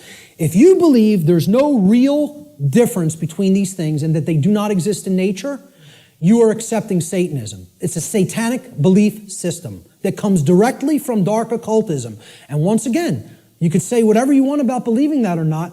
I was a priest within this religion. So if you go up to a Jewish rabbi and you would expect he would have some knowledge of the Judaic tradition, would you not? If you went up to a Catholic priest, you would say, well, he has some knowledge of Catholicism and how it expresses the Christian tradition, would you not? If you go up to a Islamic, what do they call them? Right. You know, would you expect that this practitioner of his religion, who's in the priest class of his religion, would have some knowledge of Islam? Well, I'm telling you, I was a priest in Satanism. And I'm telling you, the concept of moral relativism is satanic belief. It is satanic ideology. It's one of it's their second tenet. They have 4 pillars. The 4 pillars of Satanism are self-preservation is the highest aspiration, and nothing comes above it. The second tenet is there is no such thing as the objective difference between right and wrong. Right is what's good for me, wrong is what's bad for me, personally. And that's it. And I get to make that up based on my likes, preferences, and whims. Okay? The third tenet is social Darwinism, which is an extension of macrobiological Darwinian theory. Okay? Social Darwinism, an oligarchy or a ruling class gets to direct the herd because we know better. And it's just our right to do so because our intellect makes us superior. And the fourth pillar is eugenics. Since we are ultimately God, since we decide what's real and what's not real, and we give that perception to the rest of the herd, and we get to decide what's right and wrong, well, we're God here. And therefore, we get to decide who lives and who dies. That's the 4 pillars of Satanism. And you know how many people believe that nonsense? A whole lot. Way more than people in the priest class of this religion, because they are propagating these tenets everywhere in human society. So many people are Satanists and do not even know that they are Satanists. It is a secret, infectious ideology. And I'll tell you a personal anecdote real quick. And I'll tell you who it is now, because I don't care anymore.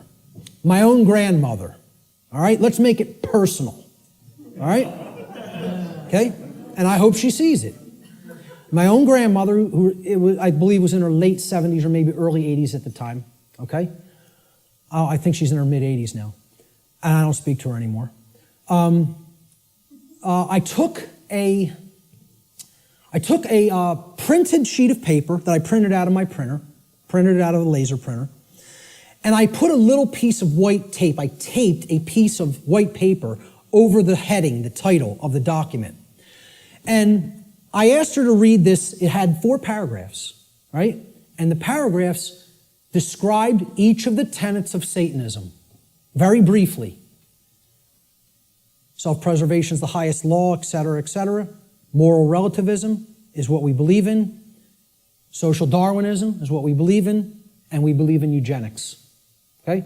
She said to me, well, I pretty much agree with everything that's written there. And I said, you do? And she said, yeah, that's how I think. I don't see anything really wrong with it or bad with it. I said, okay. I said, peel that little strip of paper off that I've taped to the top. I want you to see what the document's called. And on top, it said, the tenets of modern Satanism. And you know what her response was? Well, then I guess that makes me a Satanist, doesn't it? Not horrified. Not, oh my God, what is my belief system? What do I believe in? No. Well, guess that makes me a Satanist, doesn't it? As if it was just no big thing. And you know what? You know how many people are in that mindset? Hundreds of millions, if not billions, and don't even understand what it is. Because they think Satanism is something that it is not. They don't understand what the ideology of Satanism is. They think you have to be associated with the trappings of Satanism. Okay? That you have to dress like, as if there's such a thing as dressing like a Satanist. Or you have to have certain things on your walls in your house or in your garage if you're a Satanist. Well, let me tell you something. Satanists are the owners of banks. They own hospitals. They own schools. Okay? Yeah. Certainly that university right across the road. And many people ascribe to this religion in their thoughts, emotions, and actions, and do not even understand it because they don't even understand what that belief system is about. They don't understand what that ideology is. They don't know its tenets. So, again, going back to this, if you don't know that there is an objective, meaning in nature difference, okay, between right and wrong, that is a satanic belief system. Morality, it's not right versus left. It's about right versus wrong. This whole left-right paradigm The people, you fall in with the left, with the Democrats, or the right, the Republicans. Has nothing to do with any of that. It's a false paradigm. The thing that all of that's a distraction for not getting you to pay attention to and understand is the difference, the real, true, and objective difference between right and wrong. And we're going to explore what that is, because it can be known. It can be known, and most people will be shocked and horrified to understand the real differences between right and wrong, because they'll have to look into themselves and recognize in many ways that they are cooperating with wrong. And that they don't really truly know the difference between right and wrong. When you tell people this, I'm telling you, I told this to somebody in a bar once, which was a big mistake of even trying to bring up this discussion in that environment. But occasionally I even, make asinine mistakes like that and think I'm going to be talking to even a semi-conscious being when you're talking to a block. Okay? So I said, you understand what actual morality is true common sense. We're going to look at that term, common sense, and explore what it really means. And she said, so what you're saying is if I think that there's no really objective right and wrong, that I don't have common sense. And I said, yes, that's what no, I said, that's not what I think. I'm trying to explain to you that's what it means by definition, not by what I think. The definition of common sense is to truly know the difference between right and wrong. And I said, because I say that you are not fully in that state of awareness, don't even take it personally, because billions of people on the earth are in that same state of awareness. You're not special, and it's not a personal attack against you. And I thought this person was going to throw a glass at me. Literally got so enraged because she's associating the concept of common sense with that you are functional and can adequately perform the daily activities of living. And that's not what I'm talking about as common sense, okay? Having common sense about, I can prepare my meals and eat for myself and wash my own clothes and, go to work. That's not what I'm talking about as common sense. That's your everyman's definition or connotation of common sense. We're going to talk about what common sense really is. Okay? A deep understanding of morality, which are the principles concerning the distinction between right and wrong behavior, lies at the very heart of natural law. This is the essence of it, folks, right here. And here's the difference between right and wrong in a nutshell, about as simply as I am capable of describing it. All right? Now, we use the words correct or right to mean correct and moral. When you say, okay, what's 5 plus 5? It's 10. You're right. Meaning you are correct. That is true. That is the correct answer. That is right. Okay? And then we say, was stealing that money from Jim, was that right? To mean, was it a moral behavior? So now, why would we use the same word, again, like the ancient Romans used the same word, book and free? Okay, those two different concepts were represented by the same word, liber, right? And there's a reason, because reading will put you on the path to true freedom if you read the right books. Okay? Why would in the English language, we have other words to mean the same concepts, but the word right means two things simultaneously. It means both correct and it means moral. There's a reason, because they mean the same thing. Correct is moral. Correct meaning that it is in alignment with that which is true, means literally by definition, if it is true, then it is moral. The more you are following something that is false, that is not based in truth, the more you are going down the path of immorality, of wrongdoing. So we have to come to know what is true regarding right and wrong if we are going to be able to correctly, with wisdom, choose between these two modalities of behavior. So, right, again, it means both correct which is based in truth, and moral, which means that the action, if taken, if acted upon, is in harmony with natural law. Actions based in it do not result in harm to other sentient beings. That's the definition of right. Now look at how simple that definition is. And think about it for a moment. We're talking about what is a right. Meaning, what do you have a right to do? And what you have a right to do is no different than what I have a right to do. What I'm telling you here is every single human being on this planet has the exact same rights. Not one person has one more right than another being. Not one person has one less right than another being. To think that anybody has more or less rights anywhere on the earth at any time in history is a fallacy. It is a lie. It is a deception. It is wrong. It is not correct. It is not based in truth. Rights are universal and the exact same for every human being. Blanket statement, absolute truth. Let the ego chew on it and deal with it. Okay? And again, the ego will have a hard time with this in many cases, with many people. They'll hear that and they'll want to throw a glass at me. So, look at the definition again. A right. So when you make a definition, right, this is a noun, right? Noun's a person, place, or thing in the English language. We're talking about a noun here. You look up the word right, it's a noun, meaning a right.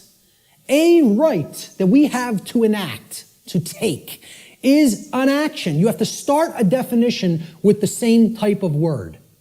You're defining a noun, you got to give it a noun to start the definition.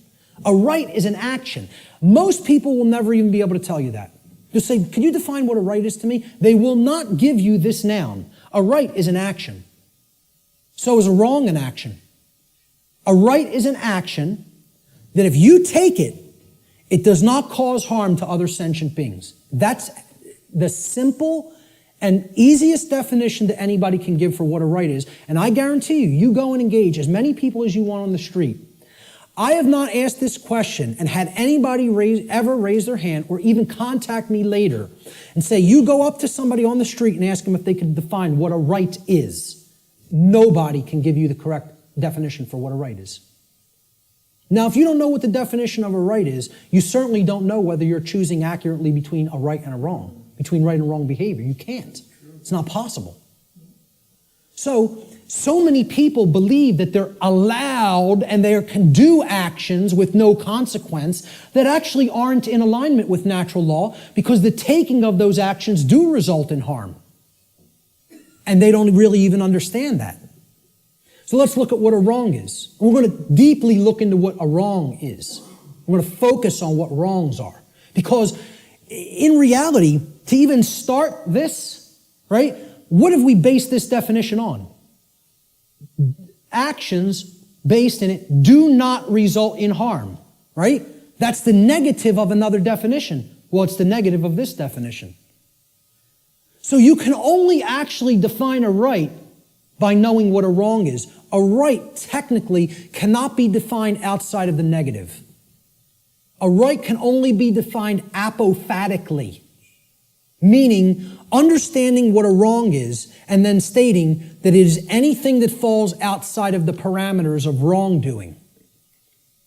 Okay, and we're going to get to what those parameters are. All right? So, I'm sorry, I want to focus on wrong for a moment. Okay? Wrong, again, we say this, what's 5 plus 5? 9. Wrong, it's not true. Incorrect. Incorrect answer. It's not based in truth. We use the term wrong to mean both incorrect and immoral. Well, that was wrong what you did to that person by hitting him for no reason. You didn't have the right to do that. Immoral means in opposition to natural law. Because actions that are based in it result in harm to other sentient beings. That's the simple definition of a wrong. Now we can go deeper into the definition of what a wrong is and look at different types of wrongs, which is what I'm going to do in a moment. So this is the concept that is referred to as apophatic inquiry. Very, very critical to understand concept. And you have to apply this concept. What this essentially is it's a filtration process. This is the process of the middle process in the trivium. Okay? It's weeding through the inconsistencies and saying, well, is this inconsistent? Is this inconsistent? Is that not true? And you're setting those behaviors aside and you're saying, here's the behaviors that are wrong. Don't engage in those behaviors. It's negative. It's a negative process. It's a destructive process. You're taking away from the body of everything that can be done, and you're saying, I'm pulling all of these out through a weeding down process and saying, these are all inconsistent with truth. It's called apophasis, apophatic inquiry. And that is to be delineated from what's known as cataphatic inquiry. Cataphatic inquiry means you're reasoning in the affirmative, and you're not trying to weed down through a process of elimination to get to the truth. Okay, so cataphasis or cataphatic inquiry would be equivalent to inductive reasoning, whereas apophatic inquiry or apophasis would be akin to deductive reasoning. All right? Rights are most easily understood when they are considered through apophatic inquiry, or what is known as the process of apophasis. This process helps us to understand what a right actually is by understanding which actions are not rights because they cause harm to others. They're the cause of harm. Here's what apophasis is. It's been called apophatic inquiry. Okay? Really look this up. Understand what apophasis is because it's part of the trivium process. All right? It comes from the Greek noun apophasis, written there in Greek script, which comes from the Greek verb apophanai. Okay, so apo in Greek means away from or the negation of, and phanai in Greek means to say or to speak. So when we put them together, it means to say no or not to say, or to say what something is not, in other words. That's what apophasis is. You're saying this is not this. It's the opposite of that. Okay? So it is a method of logical reasoning or deductive reasoning that is employed when you are given a limited set of possibilities in order to arrive at knowledge by way of the exclusion of known negatives. You're setting the logical inconsistencies to the side and saying, this is not what this thing is. That's called apophasis. Okay? You are describing what something is by explaining what it is not. This is called affirmation through negation, is another term that this truth discovery process is known as. Okay? So, what we're going to do is apophasis. We're going to do apophatic inquiry regarding right and wrong. So, what is not a right? What are ways that people can cause harm to other people or animals? Ways that we can cause harm to other sentient beings. One of the first thing, so what we're doing here is we're going to list the boundary conditions for natural law here, for breaking natural law. If we take these actions, we are breaking natural law because the action is a cause which results in the effect of harm to another being. All right?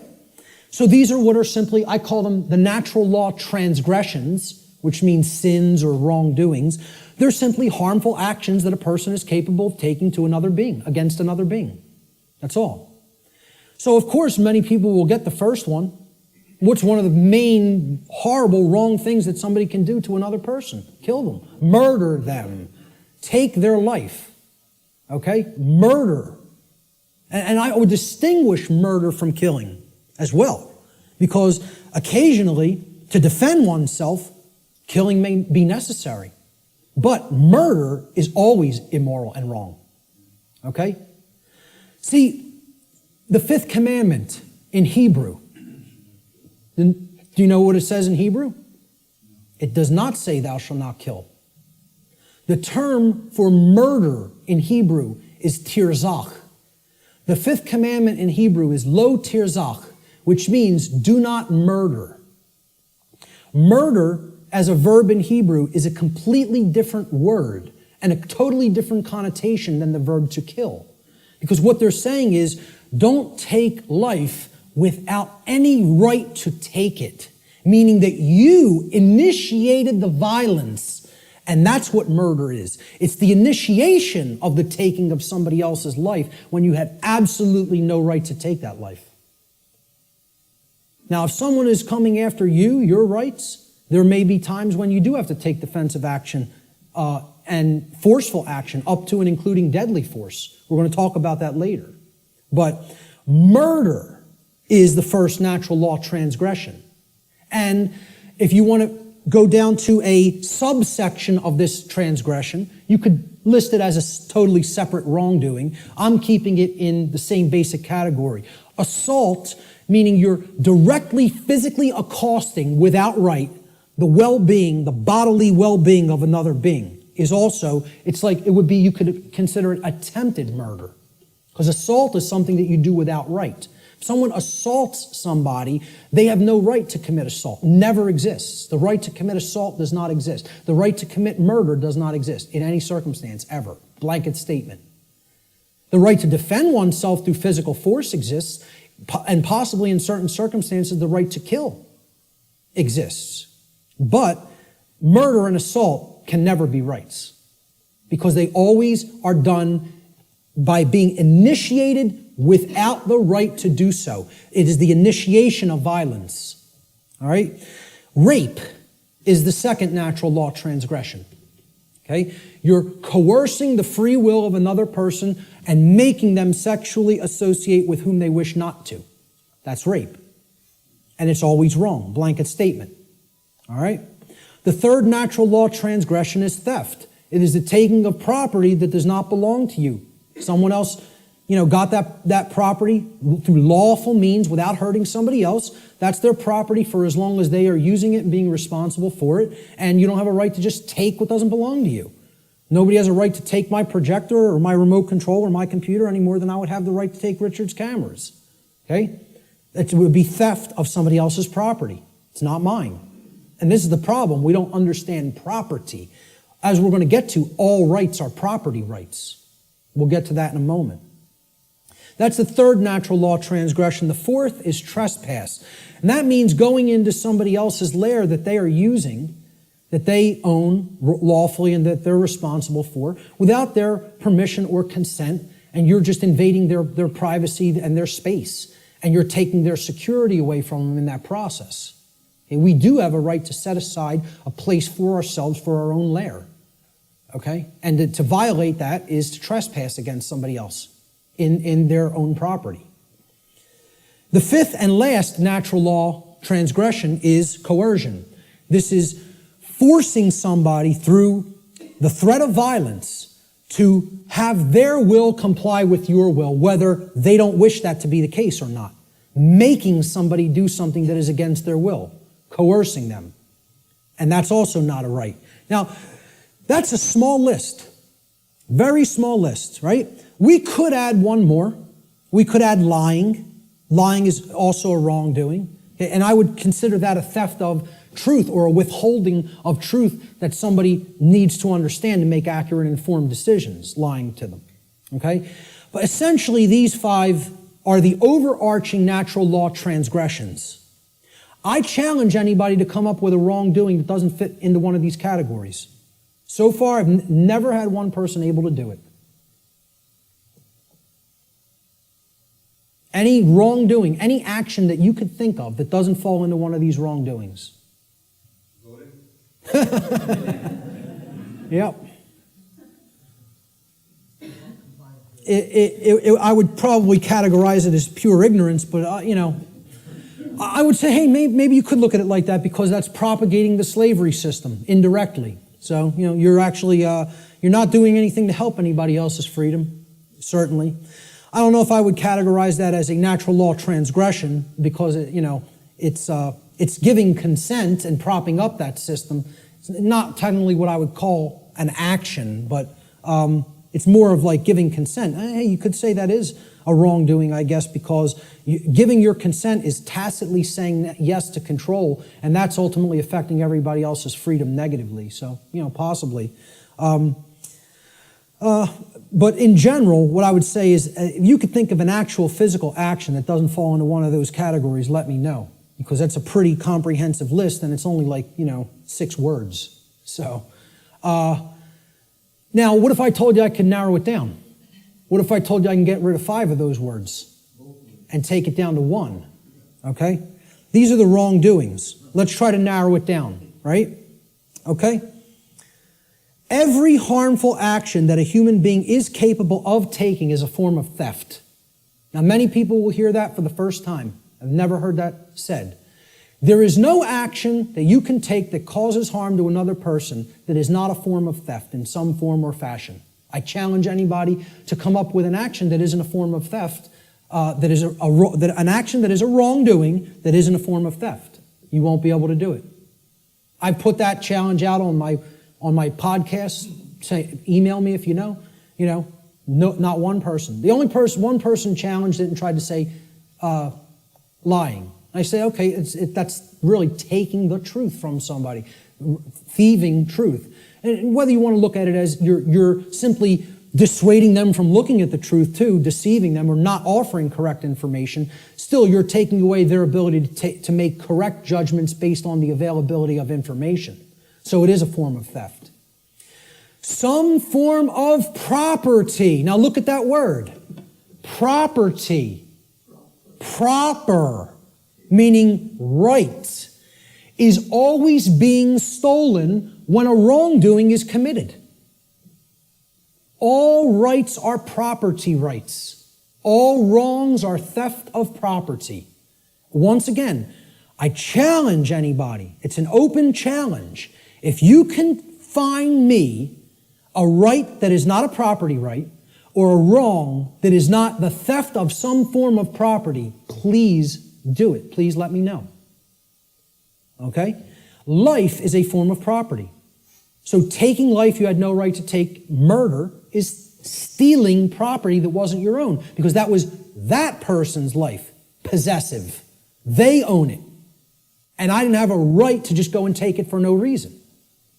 Rights are a form of property, meaning actions that you may do because they are in harmony with natural law and do not cause harm to others. I don't have a right to stop you from taking. If you're not harming somebody else, nobody has a right to stop you from taking an action.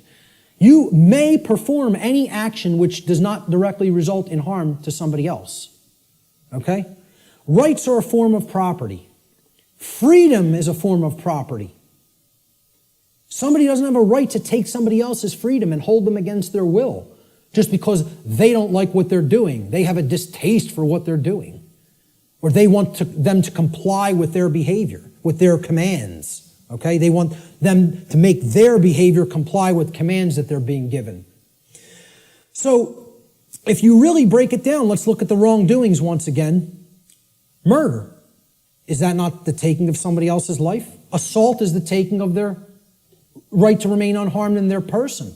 You're taking their health if you assault them, right? Their homeostasis in their body is being put under assault. And that's robbery. That's somebody taking something that isn't theirs to take. Rape. You're taking somebody else's free will to sexually associate with whom they choose to sexually associate. And therefore that's a property theft, because that's their property, their free will. Theft itself says it right there. You're taking physical possessions that aren't yours to take from somebody else. Stealing. Trespass. You are taking someone's security in their own lair, as we talked about, which you don't have a right to take. That's also their property. Coercion. What are you taking? Somebody else's free will, which isn't yours to take. That's a gift from the Creator, which belongs to each individual. And if somebody's coercing somebody by telling them, you must do this because I said so, and if you don't do this, I will come and do some form of harm to you, that's not a right. That's a wrongdoing, coercion. And it's a form of theft. Exactly. Sure. You must buy this. Imagine this. Great. We're going to take 5 more minutes and then we're going to take an hour and 15-minute break. So all of these things are forms of wrongdoing, and they're all ultimately one wrongdoing in different forms. They are all theft, every one of them. There is only one wrongdoing. There's only one way anybody can wrong anybody else. Stealing. That's it. Every form of wrongdoing is a form of theft against another being and their property. A living being or their property must have been harmed in order for a violation of natural law or wrongdoing to have taken place. Any action which does not cause such harm is a right. There's the apophatic definition of a right. Through understanding what a wrongdoing is. And I'm telling you, billions of people, not millions, not hundreds of millions, billions of people on this planet do not know this. Could not tell you this. Because this is it. This is it, folks, right here. This is the crux of natural law. What is a right? What is a wrong? And I couldn't sleep last night. After we got home, I never had problems sleeping. Ever. Ever. I'm just going to tell you this before we break. I was laying in bed last night before I went to sleep for the night. Could not sleep because all I was thinking of is how preposterous.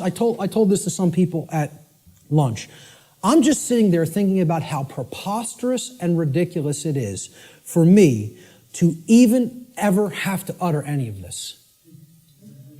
The fact that this is not 100% pure common sense knowledge on the earth is so abominably preposterous to me that all I was sitting there thinking is, how could I be going out and explaining this to people?